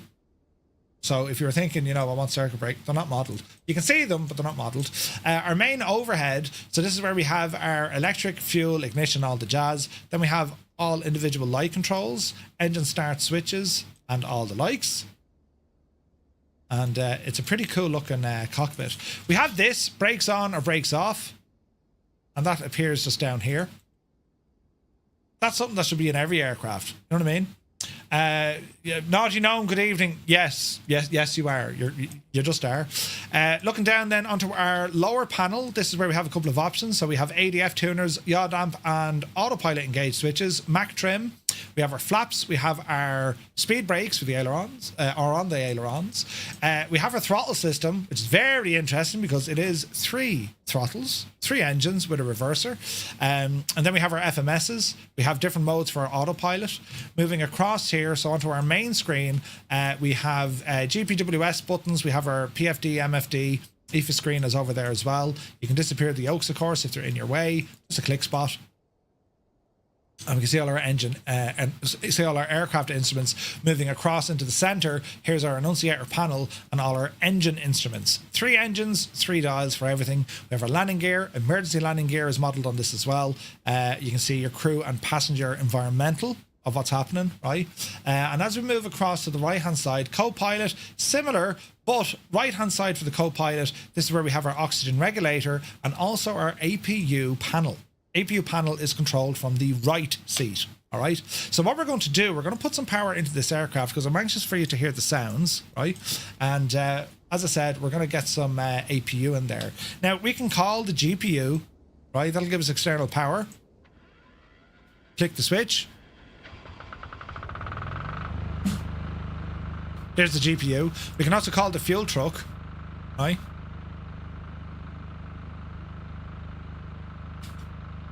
And if I just jump out here, and if we go to the far side, there's the GPU,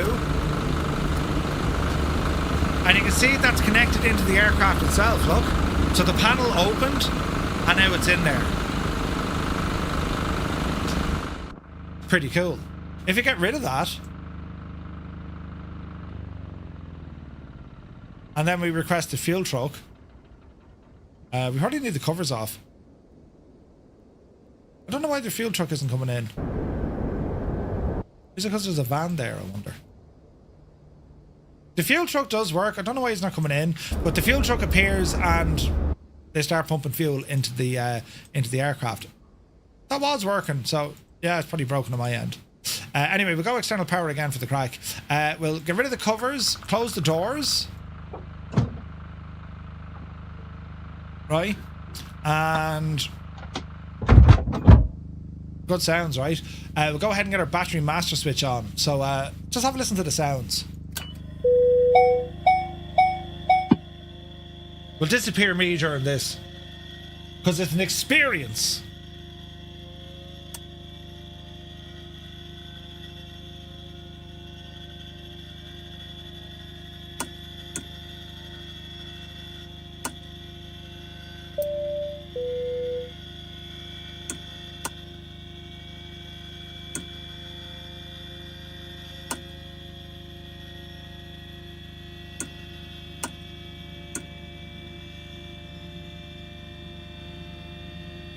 Hear those pumps? We'll go for a start on the APU.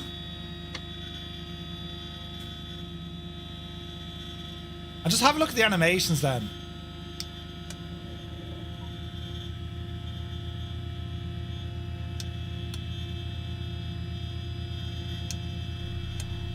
Have a listen out here.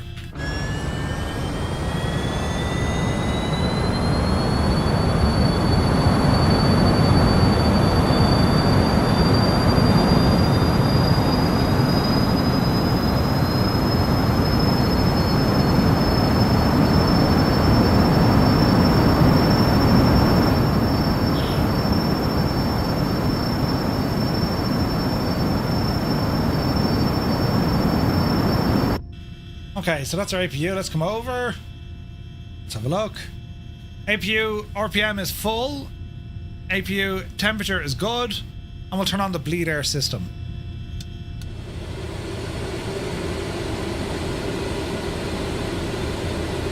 Alright.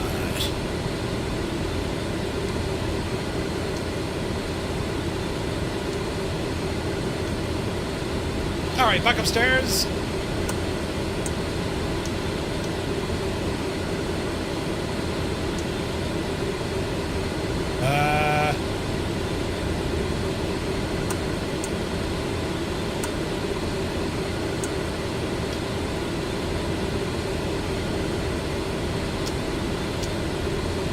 There we go.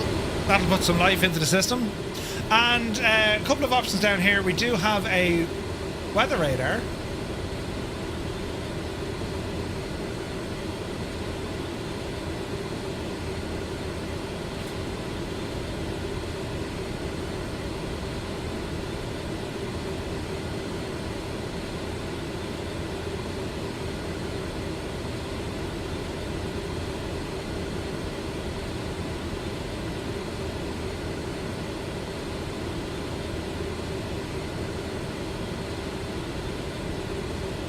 Onto our FMSs.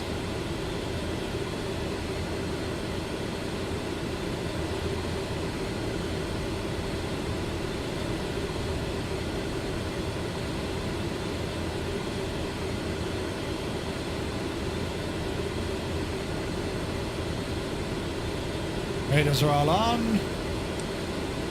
Mac trim, ADF, they all look good. So we'll go for an engine start now, right? We'll have an out listen. So external power is on, we can get rid of that. Isolation, AC, Gen 3, external. Good to you.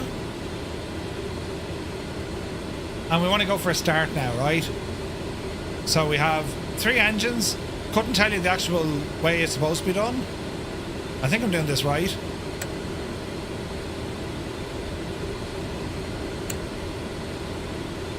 Hydraulics come on here as well, so we can put those standby pumps on.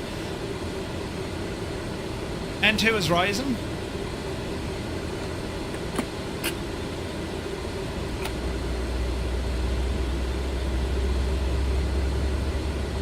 So see the way the yokes move forward? They simulated the hydraulics for this as well, so you can actually turn, if you didn't go with the engine startup, because that'll engage your hydraulics, you have a little switch down here for your hydraulic pumps. Alright. So it sounds like we have a good start on number 3. Time crack again. We're going to watch the rotation of engine 1. Once N2 is above 12%, you'll get the little, see the notices, you can turn them on or off. If you want to listen outside.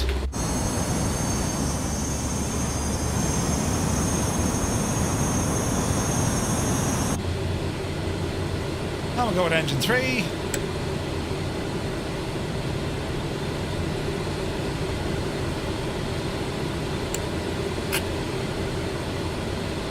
Right, so while the engines are spooling up, let's have a look at the cabin. And we got some nice options here. So here's the cabin. And you can see we have information on the on these little screens. We can maneuver these out. Nice click spots, tray tables, and you can load passengers in and all this jazz as well, right? As we ramble back down towards the lobby.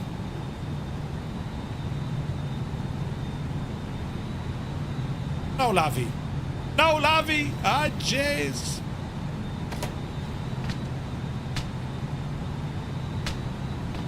It's a nice cabin layout, isn't it? Contrail warrant to start, engine 1 last, 3, 2 and then 1. That'll do her.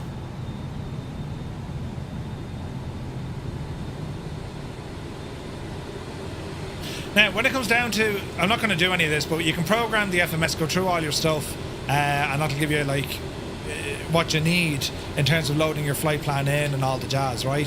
So if we were to go back, we say to, not ground up, we're going to your charts, import a flight, create a new flight, that'll read it directly from there. Weight and balance, we can pull that in from SimBrief. Weights applied. Surprised it did that, but it did it. Because I don't think it was for this aircraft. Pitot and bus ties, so bus ties and pitos come on. And we got some lights turned on here as well. That's looking good. We'll come over to our APU, gen, bleed, and off. And that APU unit is shutting down. In terms of your IRS alignment and all that, you just go through your FMS to do that, right? But as I said, I just want to give you a quick look at the machine. Isn't it very pretty? So we'll go off the brakes, roll her forward. Don't take off.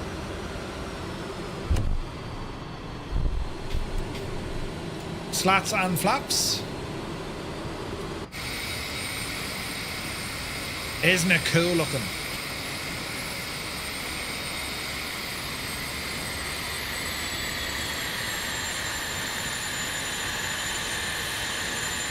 Again, those hints that come up on the screen, you can turn those off. I'd recommend leaving them on, right? And when it comes down to your instruments and whatnot, that's all going to be controlled from inside your FMS, all right? But we'll let you guys explore all of that. So we're actually on the ground here at Oshkosh. We'll have a quick look at this scenery here in a moment. Now, I should not be taking off without any of this stuff turned on, but don't worry about that. We'll figure that one out ourselves, right? Now let's have a look. Slats, yeah, that's okay. Easy now. Hey, Fokker, good to see you. Yeah, like, lads, with the amount of business jets we have, like, this is just class, isn't it?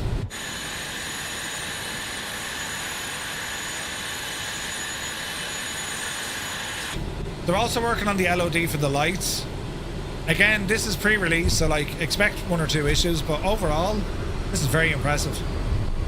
For a first release, this is absolutely brilliant for a first release. Now, that runway doesn't look long enough, but sure, listen, we'll see what happens, right?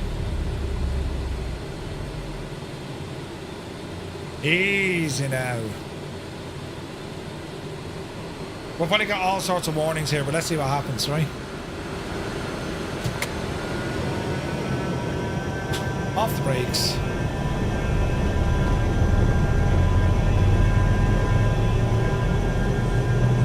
Speed alive. Where's speed alive? 80 knots.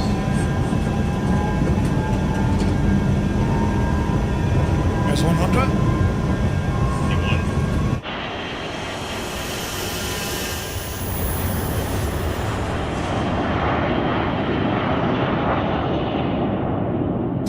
Clear up. Oh yeah.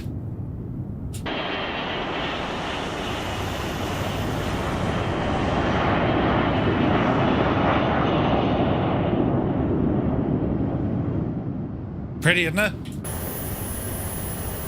Flaps and slats coming in.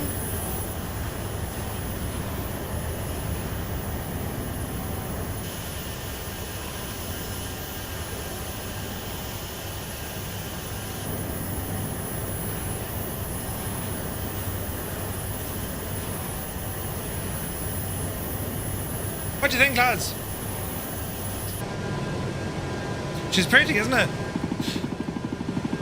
Do you hear that trim sound?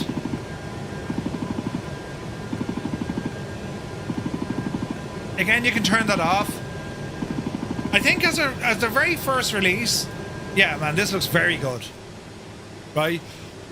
There's still one or two small little issues to iron out. They're aware of them.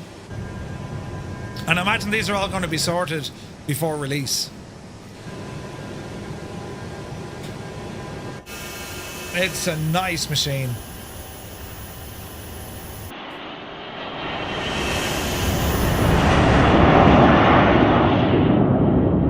And like, these things are loud.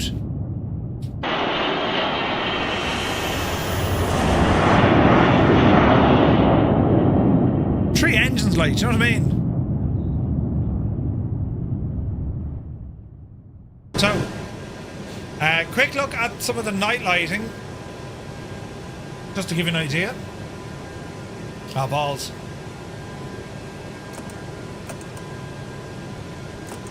Turn them back on. Instruments, shield, center. There's a dome light turned on here as well.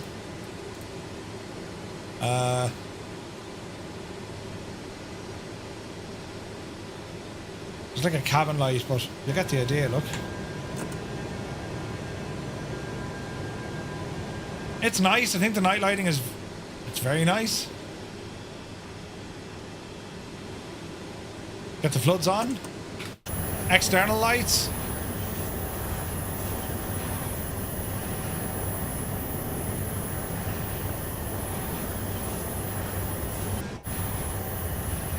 Easy now.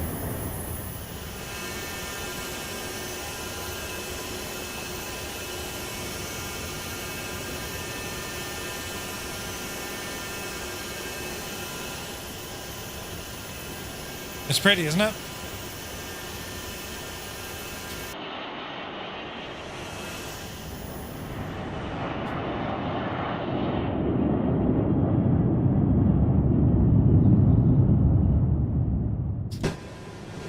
So, there, friends, we have the upcoming FA50. It's, of course, on Dassault's Falcon. And this is going to be released tomorrow. Now, we're going to stay here at this airport because I want to check out this airport. This is from UK 2000 and it's Oshkosh Whitman. And it's coming, well, it's released now, right? We'll just reload in here so I can show you what's happening. Now, for anyone who's interested in Oshkosh, just to make you aware of it, Howard, Forder Learn to Fly, Howard is going to be doing his Oshkosh landing challenge. And if I'm not mistaken, is it his 5th or 6th one? Right? So Howard always did Oshkosh. That was his thing every year, right?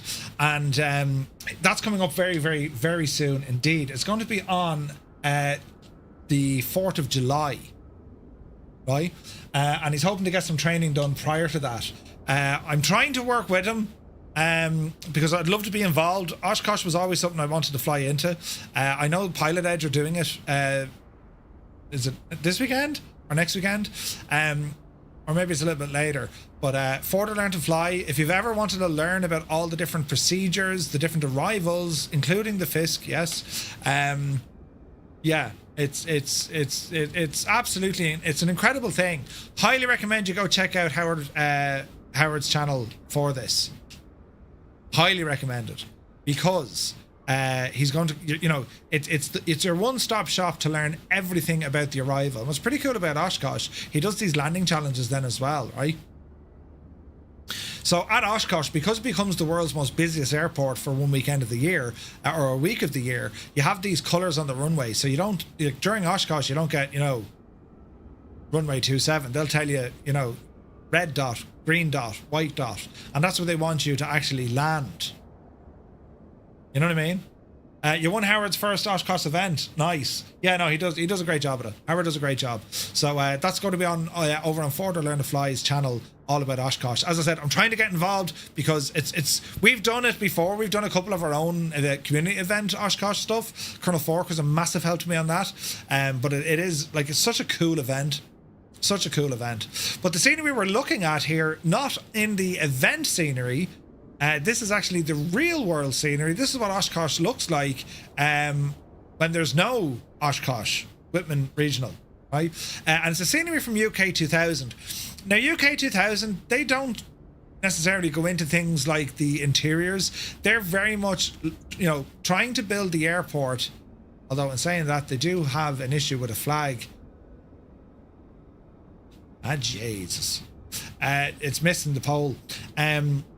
Their idea, it always goes over accuracy of the layout and buildings and all the jazz, right? And you see there's a couple of nice static aircraft there. We've got a DC-3 and there's a business jet there as well. But it's the overall layout of the airport. This is the accuracy that UK 2000 brings. I was very interested when I saw this on the news a week or two ago, because you can get kind of scenery for Oshkosh for the event. It's freeware, it's basic, but it's nice to see kind of a highly polished real world look at the airport where it is. Kermit Weeks hangar. Kermit Weeks has a hangar in Oshkosh. There you go, you learn something new every day. That's a big 10-4, good buddy. Jack Markhanger, look. Cy Murray is here for 58 months. Cheers, buddy. Thank you very, very much indeed, Cy. Hope you're well. Enjoying the weather. So this is the scenery from UK 2000. It's a huge airport, is Oshkosh, isn't it? And as I say, once a year, every summertime, all of this area is completely covered in aircraft and tents. Now, I imagine it's unfortunate that UK 2000 didn't do an Oshkosh event scenery. I imagine someone in the flight sim community is going to build a freeware add-on you can put to this. You know what I mean? But it's cool. Like it's the UK 2000 stuff. They go for accuracy. They don't bother with airport interiors and all that jazz. It's purely down to the layout of the buildings. The height of the buildings, all that kind of stuff. See this company here, Basler. These lads are fascinating. They convert old DC-3s and they put turboprop engines on them. And there's a documentary, if you've ever seen it, all about That's All Brother. It was here that they actually had one of the turboprops. Did he model a finished one? No. Opportunity missed. So they're all the original piston engines, but they convert them into turboprops. You know. Fair play. Like he's included some nice things here. Like it's cool to fly over and kind of go exploring, looking around. So this scenery released just only a week or so ago, and you can pick it up over on Sim Market. It's priced at about $18 US. $18 US, and that gives you Oshkosh Whitman Airport in its non-event state. So if you just want to be flying in and out of here, think about it this way. I mean, great spot to be flying into Basler if you're flying DC-3s. That'd be awesome, right? So we'll have a quick look at the scenery at nighttime. Look for nighttime lighting. Very nice. Runway lighting, taxiway lighting. Not much lighting over here. In fact, there's shag all lighting over here. I don't know, is that as per real world? We do get a bit of lighting over here.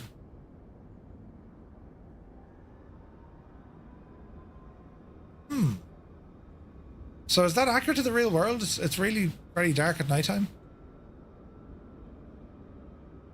I mean, there's a bit going on, but not much. Taxiway lighting is decent, as is the runway lighting. No centerline lighting, though. Is it worth going to EAA Adventure? Rick, if you ever get the chance, I would say yes. 100% if you ever got the chance. It is on my bucket list. It is something I would absolutely love to do. I would love to go to Oshkosh, man. Jesus, I would just love to go. It's the airplane mecca of the world. I would absolutely love to go to Oshkosh. It's on my bucket list. I will go at some stage, you know. But I was interested when I saw the scenery because it's an airport I love, especially when you watch the real world arrivals. When is Oshkosh? 2026. Eisenberg is going July 20th through 26. 25 days, 8 hours, 28 minutes and 16 seconds. That's the museum there, Scott? Yeah, man, I would absolutely love to go here. EAA Aviation Center. Yeah.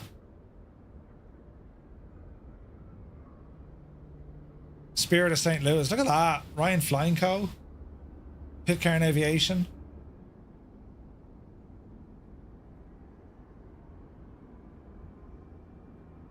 Yeah. That's absolutely class. I've never been. I've spoken to many people who have been.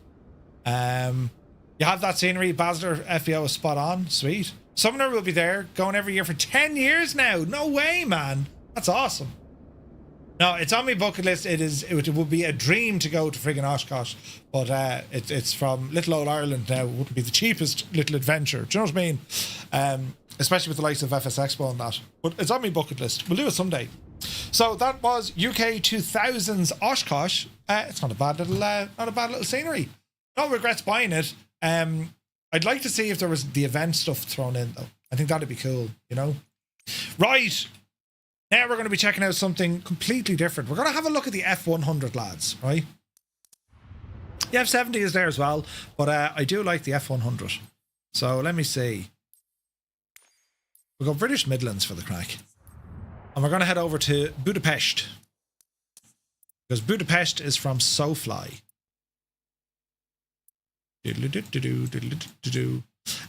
So as I said, if you have any questions when it comes to different sceneries and that, or add-ons that we're showcasing, just let me know. They're not strictly reviews. If I'm going to do a review, I'll tell you, hey, I'm doing a review on this.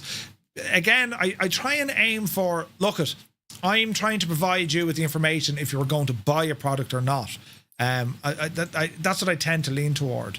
However, I do want to get more reviews soon, you know, because it's very much Murphy sitting on the fence again. If something shite, I'll tell you, don't worry. But like, you know, retired Scott Controller goes every year, finally started volunteering as an aircraft parker. No way. Right. And this is going to blow your mind.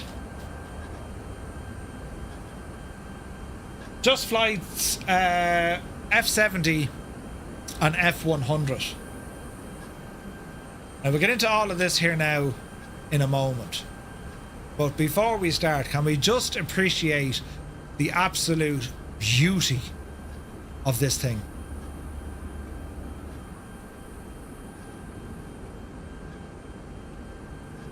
Like, be the Janie then. We'll hop inside. Give it a few moments to chill out. Tablet. Aircraft. So we'll go... packs.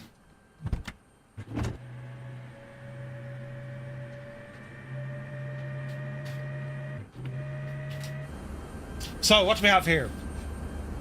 The first modern airliner featuring a fully custom-coded autopilot system with integrated LNAV and VNAV capability alongside a complex flight management system and deeply simulated aircraft systems.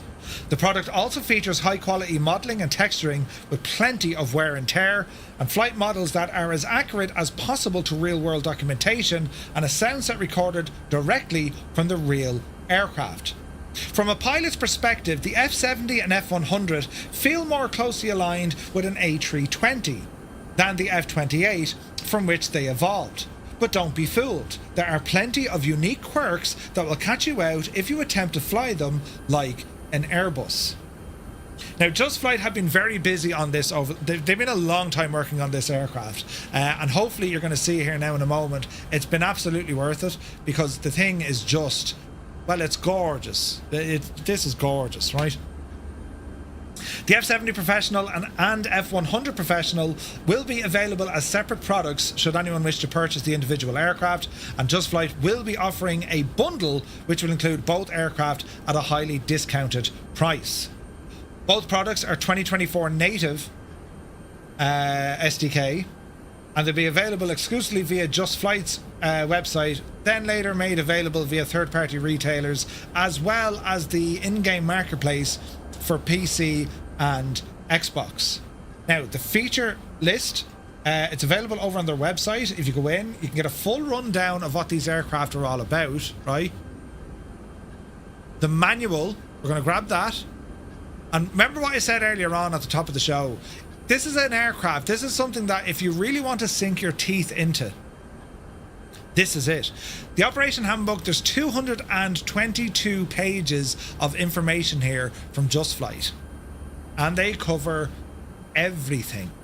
Everything. All the systems, all the nuances, the whole shebang is here. Right? So, great stuff to see. You also have the EFB manual, and then we have our detailed description. The variants, the F70, one variant of the F70 is included, representing the only configuration flown by airlines. 4 variants of the F100 are included, each with a unique passenger and cargo door. So you can have the air stair or no air stair. You can have a large cargo door, narrow cargo door, right? Liveries, there's a ton of them. Just Flight House livery, American Airlines are in there. Or sorry, Alliance Airlines are in there. American Airlines are for the F100. There's a ton of different liveries. The cockpit model, the cabin model, exterior model, the sounds, the systems. Look at the systems, lads. Pages of systems. Pages. Right? So, let's go in and just start exploring it, shall we? Hey, Cyrus is here. Good to see you. I flew an F100 back in the Flight Sim 2020 or 2004 days. Nice. Alright, so let's just go exploring. Now remember, lads, this build, it's pre-release, so if you do see anything kind of weird or funky, we'll let them know, right? But this is, without a shadow of a doubt, this is the very top polish that Just Flight can do. This is their A game. This is their top tier stuff. Right? Loads of detail. Move along. Like, look at the detail on the sides here. Look at this. Texture work. It's absolutely gorgeous. And depending on the livery you go for as well. Like, this is gorgeous. Look at the decals. Look how sharp everything is. Not amazing, isn't it? So you got the leading edge of the wing. Blocko says the Union Jack is wrong on the starboard side. Are you sure about that? Are you just messing? Does it come in teal? When you say it's wrong, how is it? Wrong as in it's in the wrong placement?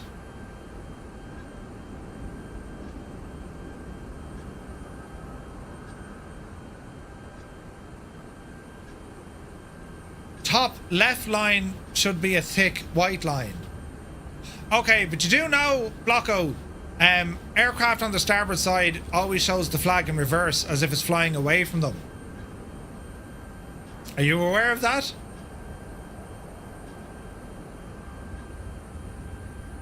But indeed, if it is wrong, we'll let them know. We'll absolutely let them know.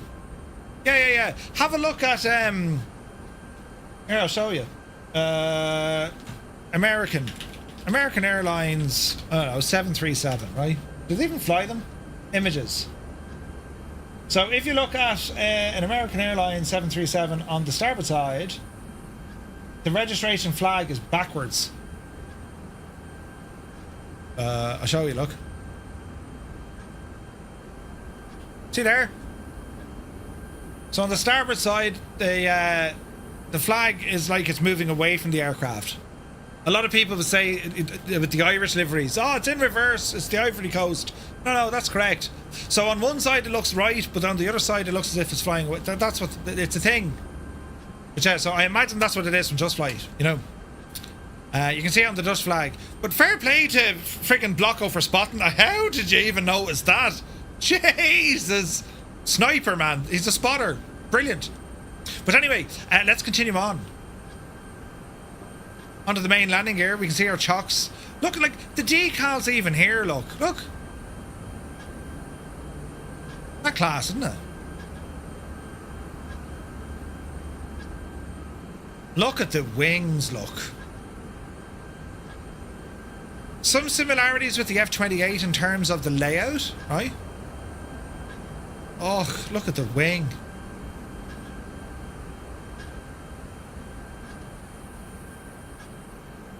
Gorgeous. Does it come with a hot pink livery? Asking for a friend.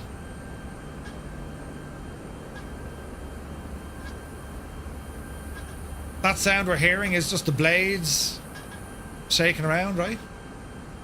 Rolls-Royce engines.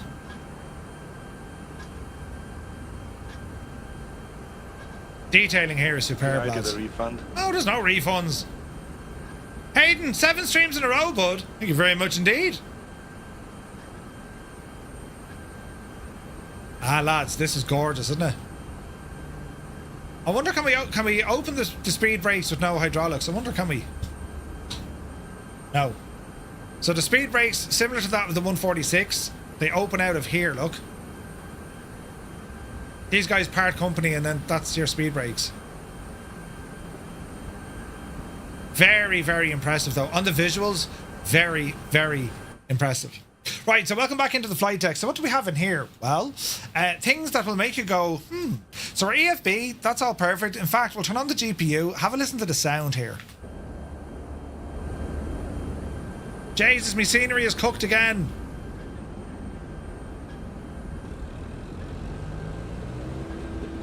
That GPU starting up. I'm having that issue with Budapest. It was all working perfectly the other day. Now it's back to haunt me.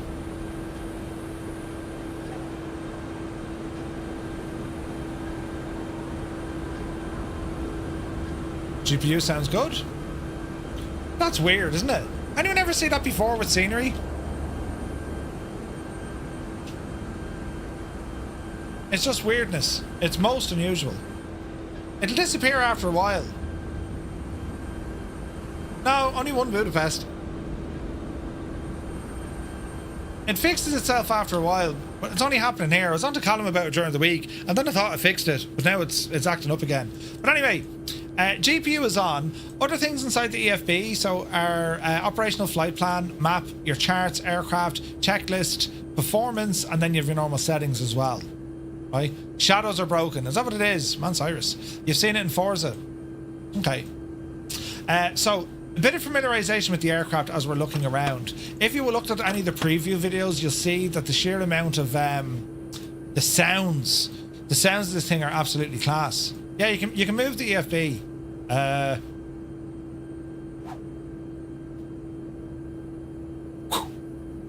How do we bring it down again? There we go. Right, happened at a few airports, says Dave. Okay. What else do we have here now? Smoke goggles, that's all fine.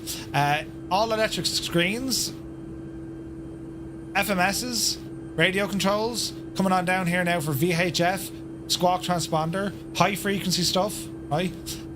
We have pneumatics here at the back, I think. Flight control lock, alternate landing gear column. And these work. Flight controls don't move, unlock them. Flight controls move. Alright. Onto our overhead. This is where the business end of the aircraft. So looking up on the top, we have a number of different tests, including that of our voice cockpit recorder, IRS alignment. And this is where what they say, you know, this isn't a million miles off Airbus. It's a lights out on system. Battery. So battery is automatically charged. We're on ground power. And now, friends, we have all sorts of sounds coming on. We need to turn on the avionics master switch, I think. External lights. Beacon. Seatbelt. PA. Great sounds in this thing, man. Absolutely great sounds. Alright, top left-hand side. Avionics. Audio. Flight augmentation is there. GS inhibit is fine. Hydraulic engine pumps. Electric pump is on. These guys are all on by default, or you turn them off. So pumps are on, right? Strobe, leave that off for the moment. Engine fire test.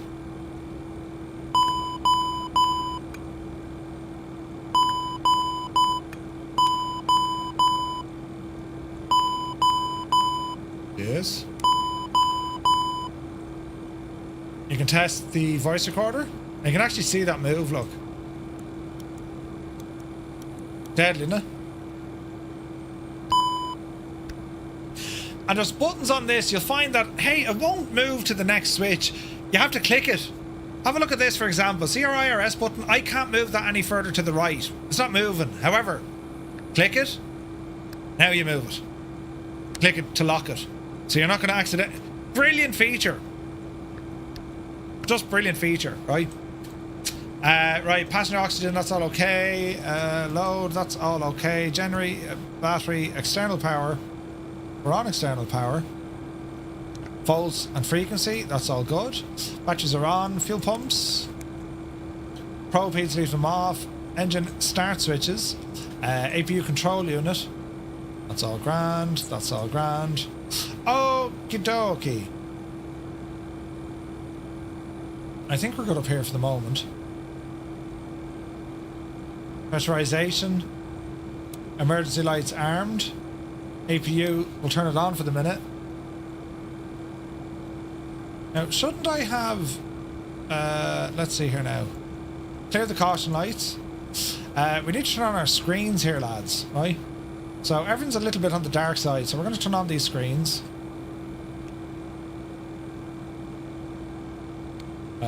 They'll come on here now in a moment. Where have we got the buttons for the screens?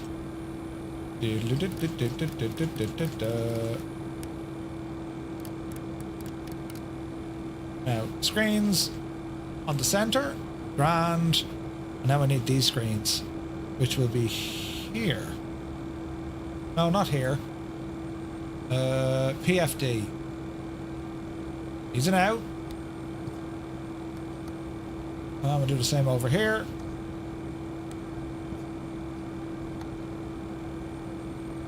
Look how clear everything is, look. Like, absolutely savage. It's savage, right? IRS alignment time 9 minutes, that's all okay. So we'll go back up here, we're gonna get the APU started.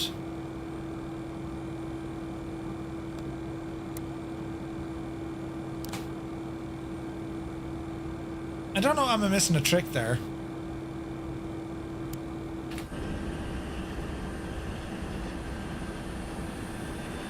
APU?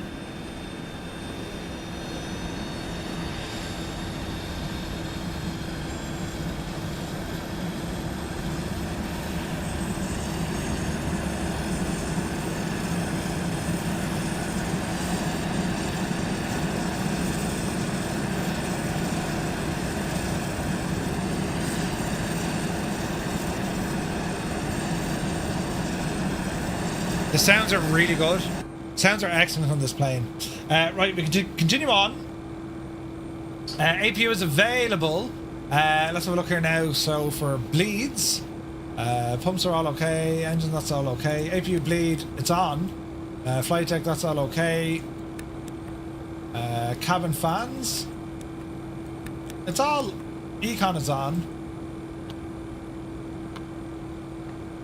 Bring our temperature down a bit. Okay. Into our FMS. Easy now. What else do we have here? Speaker, that's all audio control stuff. Flight plan mode. In it. All our details as normal, right? Must have been nice to go from a DC-9 to the Fokker. Yeah, 100%. Jersey pilot, you like it? Setting up the aircraft, it's going to be similar to that of... Well, it's just similar. I mean, look, it's fairly straightforward, right? We're on the ground here at, what's it? Budapest.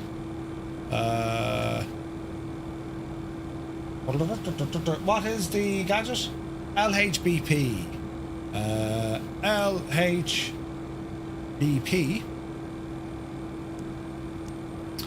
And let's say we're going to Dublin for the crack.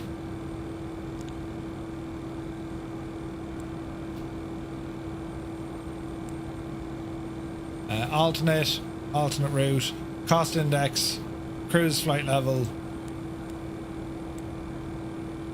align the IRS. Now, they go into align mode and then we need to flick them over, isn't that right?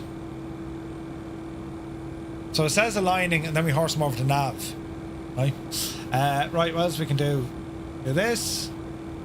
Auto brake we'll worry about now. There is our EPR panel. We have a fault in here.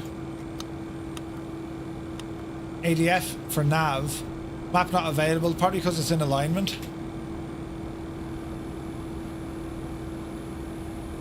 We can hear the air coming in now. Anti-skid is on. Alright, let us get the door closed. Meet the Fokkers. Parking brake is Unset, brakes on. Parking brake set. Can we remove the chocks?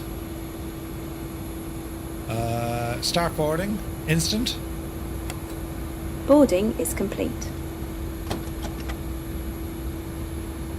Now, I can't seem to remove the chocks. So chocks stay in play for the moment. APU is running. Alignment. And we should have an option when it comes to the alignment. It's 5 minutes we have to wait. Now, I'm sure we have this in settings.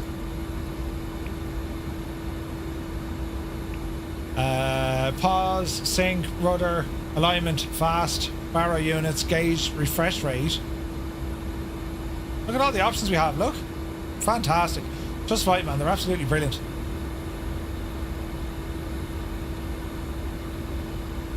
Now, I'm not sure I can just put these into nav because they haven't aligned yet.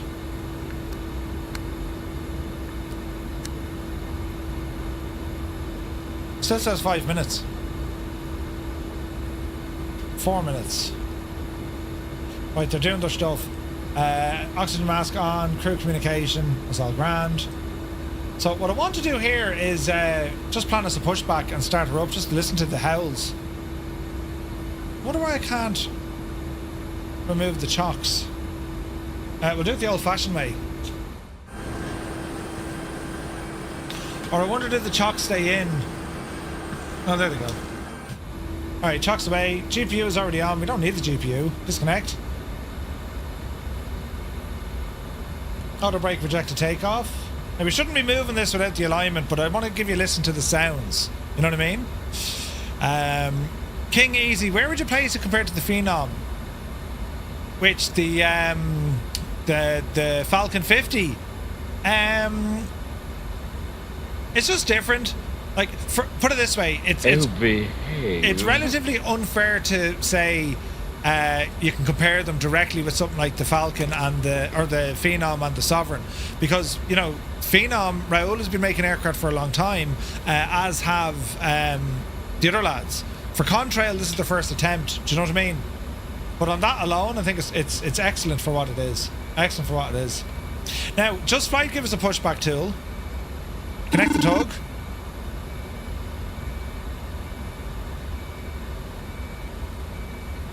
Status waiting. Pushes back when it's ready. Brakes off. And we can use the Just Flight pushback already built into this. How cool is that, right? Cabin crew, arm doors and cross check.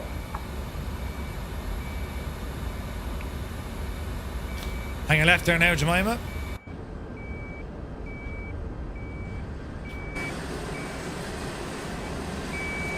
Yeah, I'm getting weird textures on the ground here, lads. I'll talk to Callum again. We'll do another proper look at Budapest soon, because they need to fix it. Ladies and gentlemen, welcome on board our aircraft. Your comfort and safety is our highest priority, so we kindly request that you remove all headset devices and pay close attention to your nearest flight attendant during this safety demonstration. Alright, start up on engine Ensure 2. your seatbelt is securely fastened at this time. To fasten, insert the metal tip into the buckle and pull the strap to tighten. There's some lights on To here. release, lift the top of the buckle. We recommend keeping your seatbelt fastened at all times when seated, even when the seatbelt sign is off. This aircraft has a number of And emergency 2, exits. fuel. The cabin crew is pointing those out to you. Okay.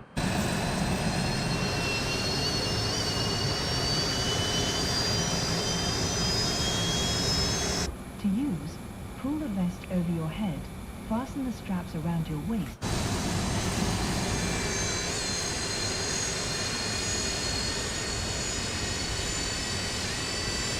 Nice sounds, isn't there?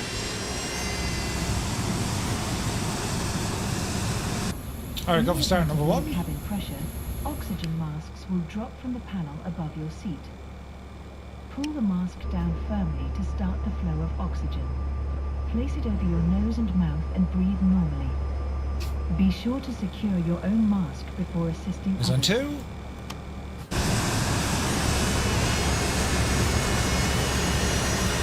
Those Rolls-Royce engines, man.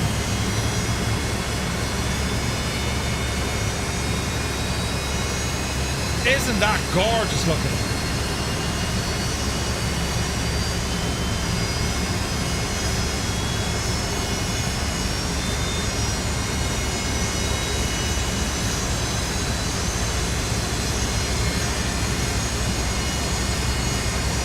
Devices are set to airplane mode.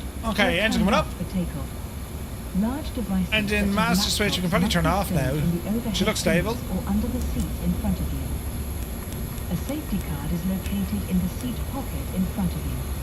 It contains important information about this aircraft and the location and operation of safety equipment.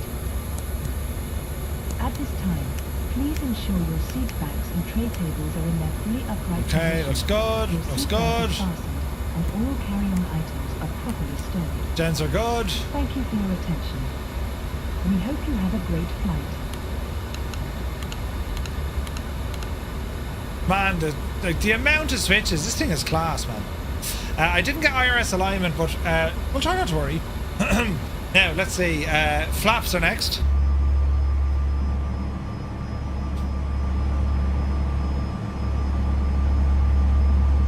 Look at the animations even, look.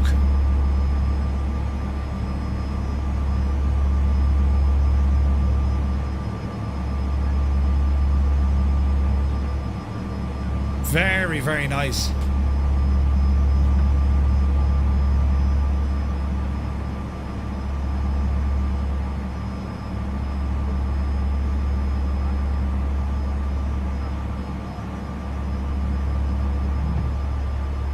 Alright, let's have a listen to the old engine revs. You ready?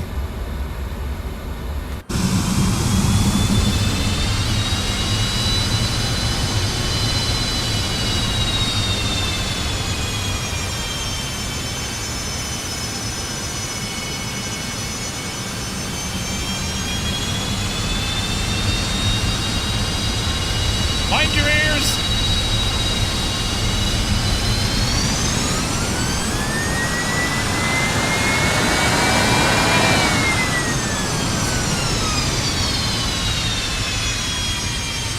That was about half throttle.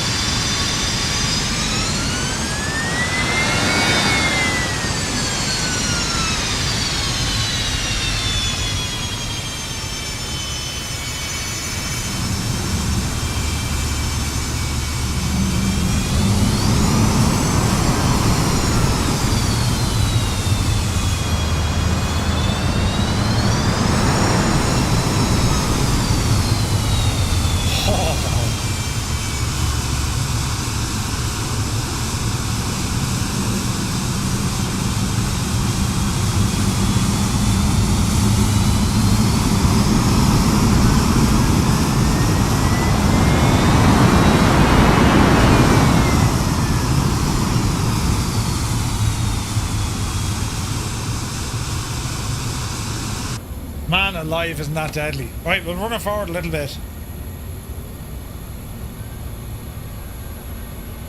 No, this bit, no, like that's about 50% there, Roy.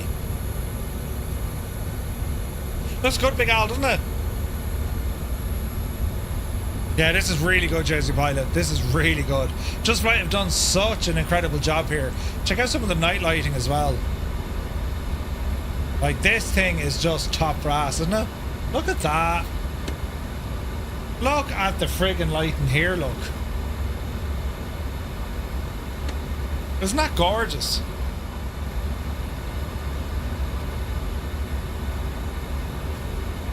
Then there's the cabin.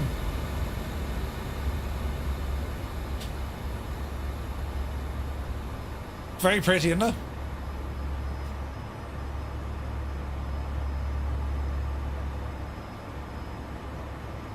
And we do have a panel up here, we can play all sorts. Local forecast.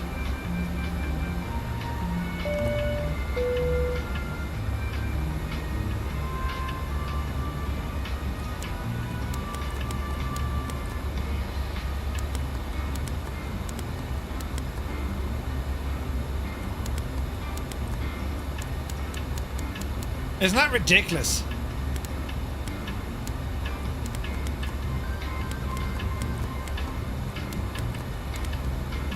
That is so good.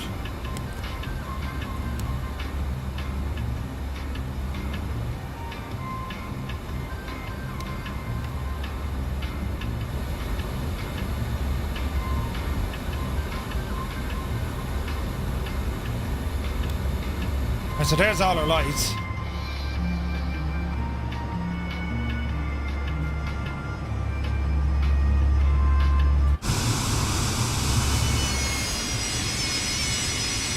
Oh man, look at that.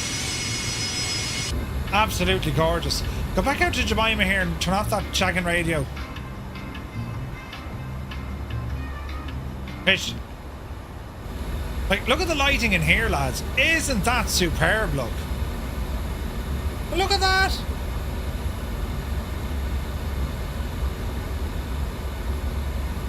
The lighting on this plane is gorgeous. Absolutely gorgeous.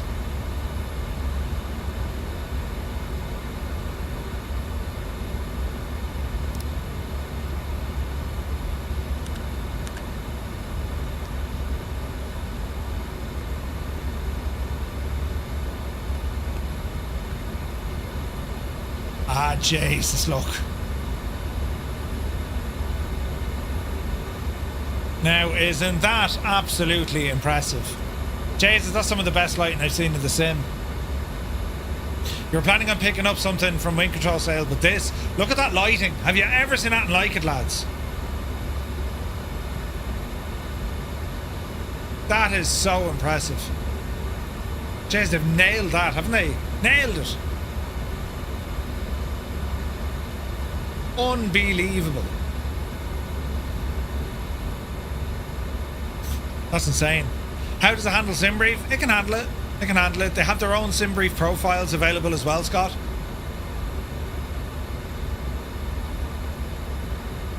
That's incredible, isn't it?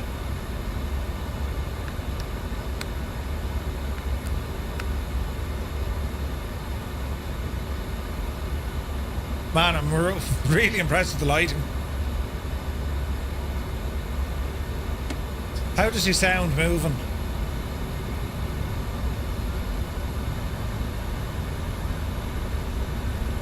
As I said, I'm going to reach out to Callum. We'll talk more about Budapest next time round. I'm getting kind of weird texture stuff, so I want to make sure I'm able to show this thing off without getting textures or texture problems. You know what I mean? Needs more glass. Oh, the A220 though. Oh yeah. This is very nice though. Right, we'll rumble down here because we'll do a bit of a takeoff.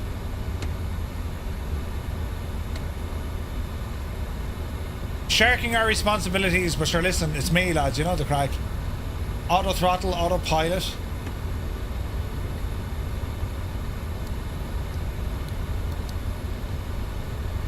Like, when you look at the screens, now I know we still have half the stuff turned off because it's still in alignment mode, and like, well, I've broken that, but you know what I mean.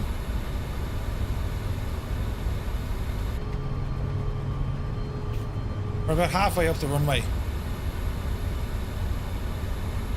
We'll hardly be able to take off in that distance, will we? We'll try it, will we?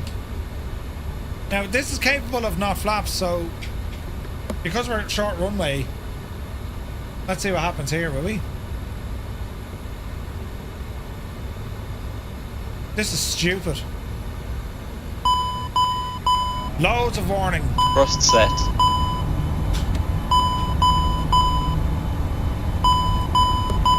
Pitched. Let's see what happens. N2 overspeed, N1 overspeed. We'll be alright. 80 knots.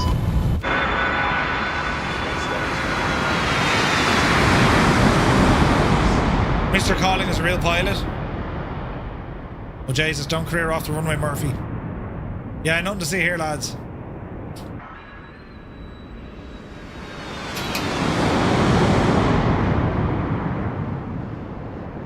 It's fast. Right, what you giving out about N2 and all the jazz? Easy now. There we go. Right. Flaps up.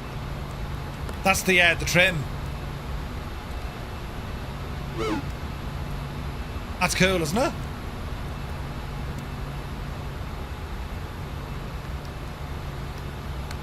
As in turn them off, turn them back on. Fine thrust.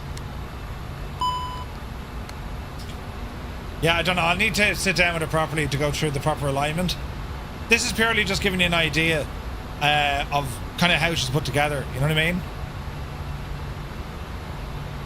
Oh, it hand flies beautifully. Oh, yeah.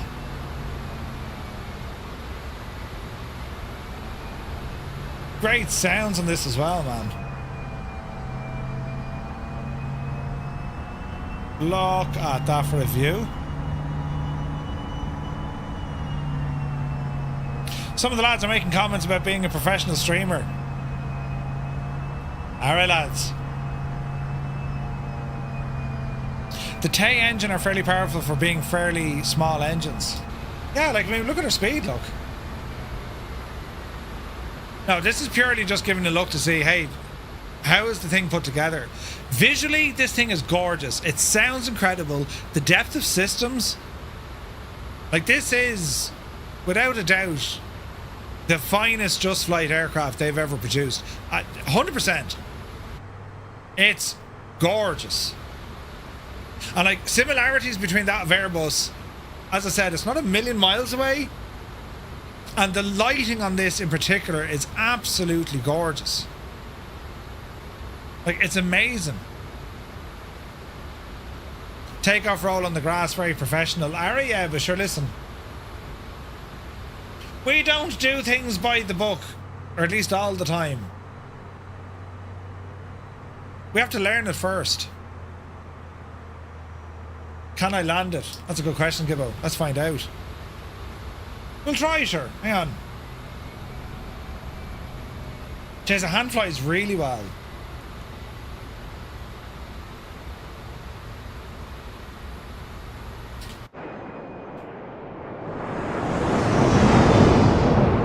Ah, Jesus, though, right?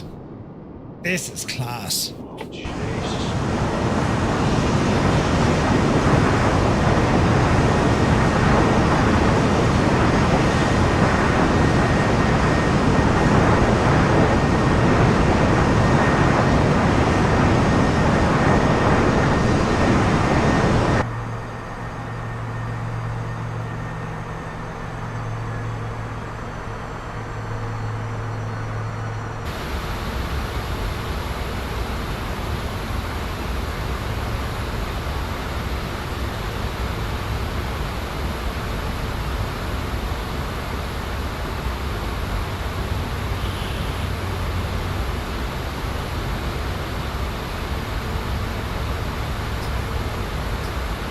Right, can we land it? Let's find out together. How much VRAM are we using? Well, it depends on the sim, but it's running very well.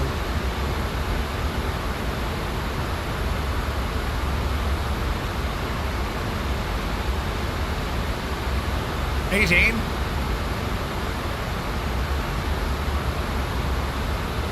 Right, easy now. Can we land the thing? In a terribly configured state. TCAS and everything's turned off. Jeez, that's embarrassing, isn't it?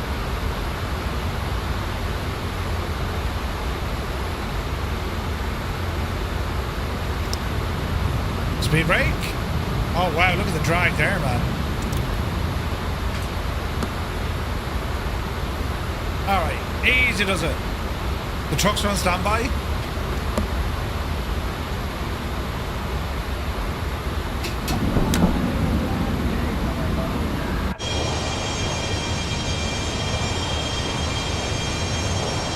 Slow landing gear.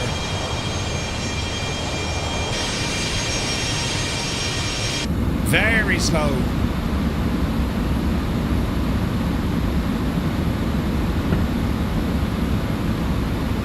Easy.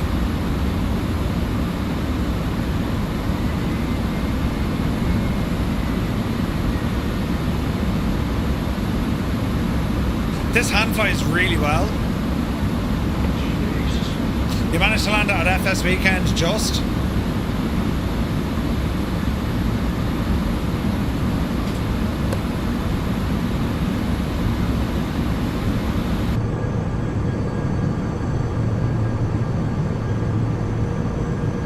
Jesus, gorgeous this thing. Look at that.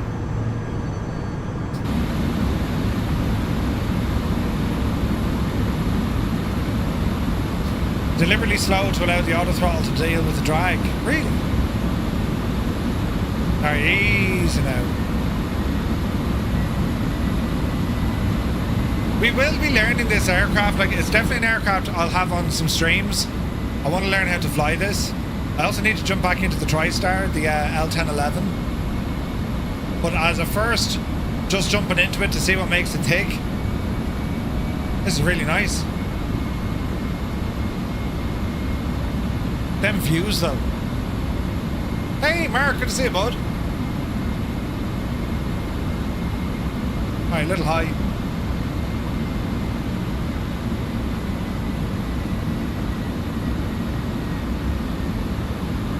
Let's see what we can do here.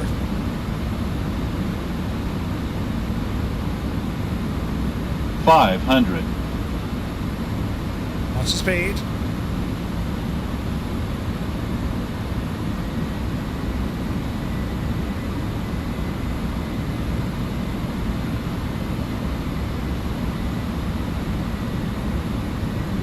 This is Budapest scenery from SoFly. It's really, really nice. I'm just getting some weird texture issues. No refunds. Hey, Boss Nelf, good to see you. Right, let's see. Can we? Jesus. Now you can push it in. Will you not chime off with this? Right here. Jesus. 50, 40, 30, 20, 10.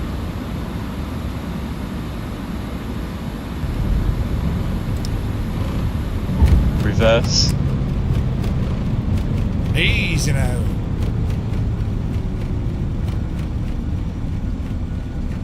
– 60 knots. Manual braking and off to one side. Now, put that in your pipe and smoke it. Boo! Boo! Oh, brilliant. Ah, lads, I'm so impressed by this machine. There's our landing music. Ladies and gentlemen, welcome to your destination. Please remain seated with your seatbelt fastened. Look until at the that, aircraft man. has Look come to at the complete lighting. stop and the seatbelt sign has been turned off. Use caution when opening That's overhead gorgeous. bins, as items may have shifted during the flight. On behalf of the entire Gorgeous. crew, we would like to thank you for flying with us today, and we wish you a safe onward journey. It's a fix. Just like gave Murphy a dumbed down version. This plane makes it look good, Murph. Any plane that makes it look good is a worthy plane.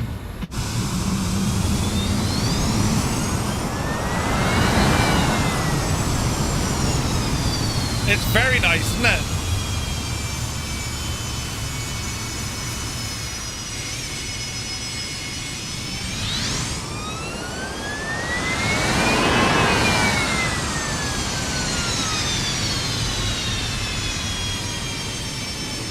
Absolutely deadly.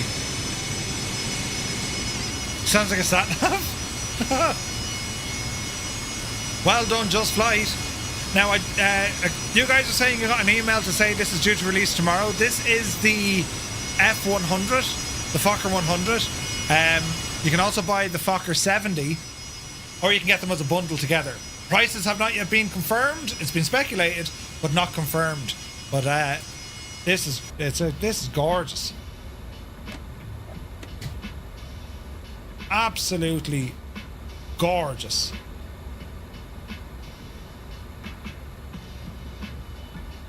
How does one open the door?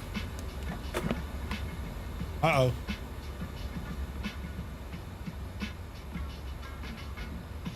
Fished.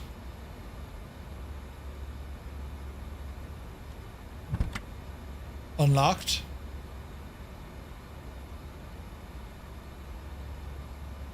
Oh, hang on. Ooh. Well, now isn't that Mr. Fancy Pants? Oh, yeah.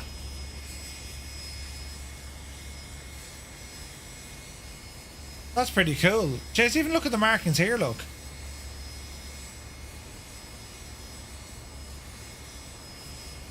That's really cool, isn't it? $59.99 on the Just Flight website for the bundled version. Ooh. There we go. They must have just done that, did they?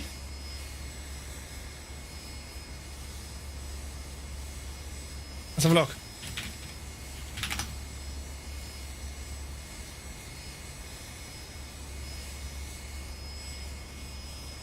Releasing tomorrow.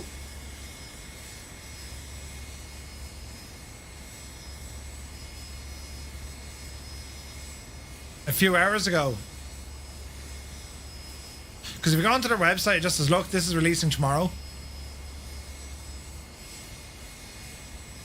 Like, the F70 is just a little bit smaller. It's friggin' class, man. I'm really impressed by this from Just Flight. So, as always, a massive shout out and thanks to Just Flight for letting me show it off. As I said, if you want to look at the, real world procedures, Jamie's been streaming this thing. Tonight is the first time I've literally got to turn the thing on. And I've based any engine startup logic off the F28, so I will have to spend some time learning this, but I definitely want to learn it. Do you know what I mean? It's one of those aircraft that you're looking at saying, yeah, I want to be able to fly this and take it for a spin. It's absolutely gorgeous. Nighttime flying in particular is going to be just a very nice place to hang out during a stream because the lighting is superb. I think this is like the best nighttime lighting I've seen in an aircraft. I mean, look at it. Isn't that absolutely spectacular? It's amazing. Absolutely gorgeous. They've done an incredible job. Look at that. Look at that.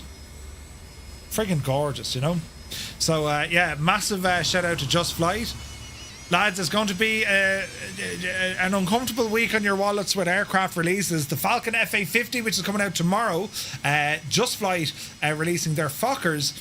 And, of course, we have some airports there as well, just to wind it all up together. There's going to be a weekend full of flying from what you can see. But I want to thank you all so very much indeed for tuning in to our stream this evening. It was absolutely busy. And as I say, it's... like my schedule over the last week or two, I just haven't had time to get near these aircraft, and I'm like, huh? It shows the price, flights and add-on airliners. It shows you the price on Just Flight. Flights and add-on and airliners. Oh, they do have it there. Just Flight.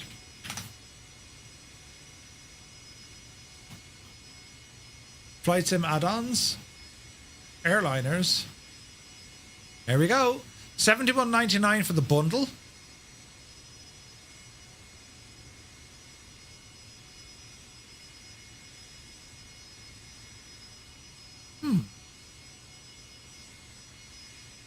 Well, they're probably... What are they each? They're probably 45 or 50 bucks each, are they? Interesting.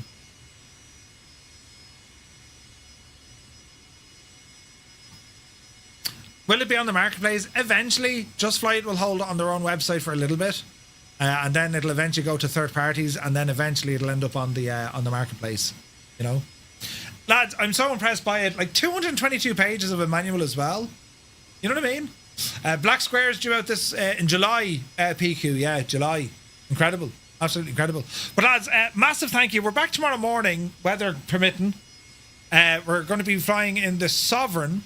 And tomorrow night then we have a VATSIM flight. I'll add this to some stuff soon, to a schedule, because I want to learn it, I want to be able to fly it. Might do a bit on Thursday next week. We'll see how it goes, right? All the news tonight. Massive shout out to SayIntentions, and keep an eye out for new features coming from SayIntentions. We also covered the new update from flightsimtees.com.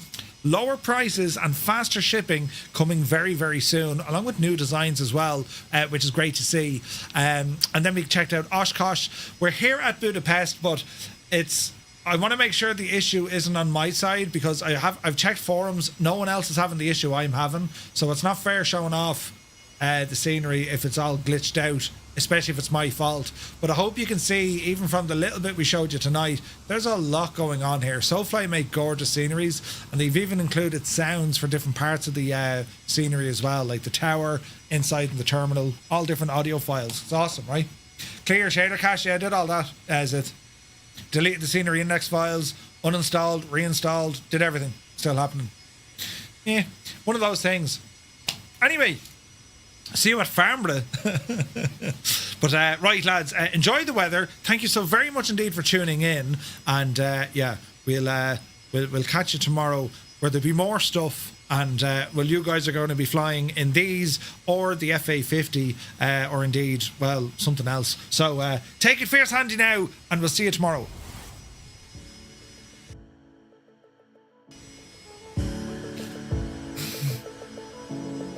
I knew I had a button there somewhere. I cut myself off. That was brilliant, wasn't it? And then I pressed the wrong button. Professional streamer. Yeah. I'll go far in this gig, I tell you. Jesus.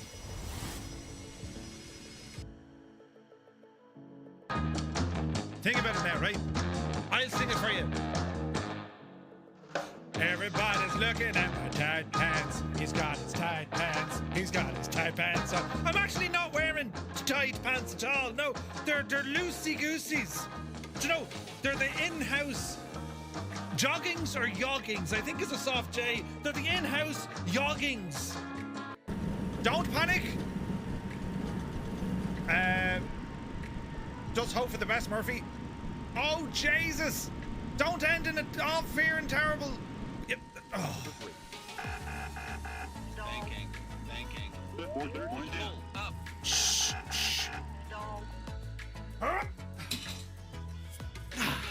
There's nothing to see. No. There's nothing to see at all. Bags are all the rage. Yeah, thanks for that, lads. Well done. What a great start to the feckin' night. And we're already... Stop pressing the buttons. Right, that needs to go. You know, fat. But in fairness, though. Right, you know, I mean, the posture, right? I rarely use this word when it comes to flight sim add-ons. I reserve it only for the special kind. But like, there's no point saying anything other than this is shite. It's shite. Like, fancy pedals. Fancy pedals. Uh-oh. No. This is... Steady. Listen. It's a hurricane. It's a hurricane. Oh, power off. Bit of right rudder. Bleed that speed. Oh, look at that! I gotta brake now! Brake! Oh, wait, where's your... Keep an eye on the right engine. See what happened?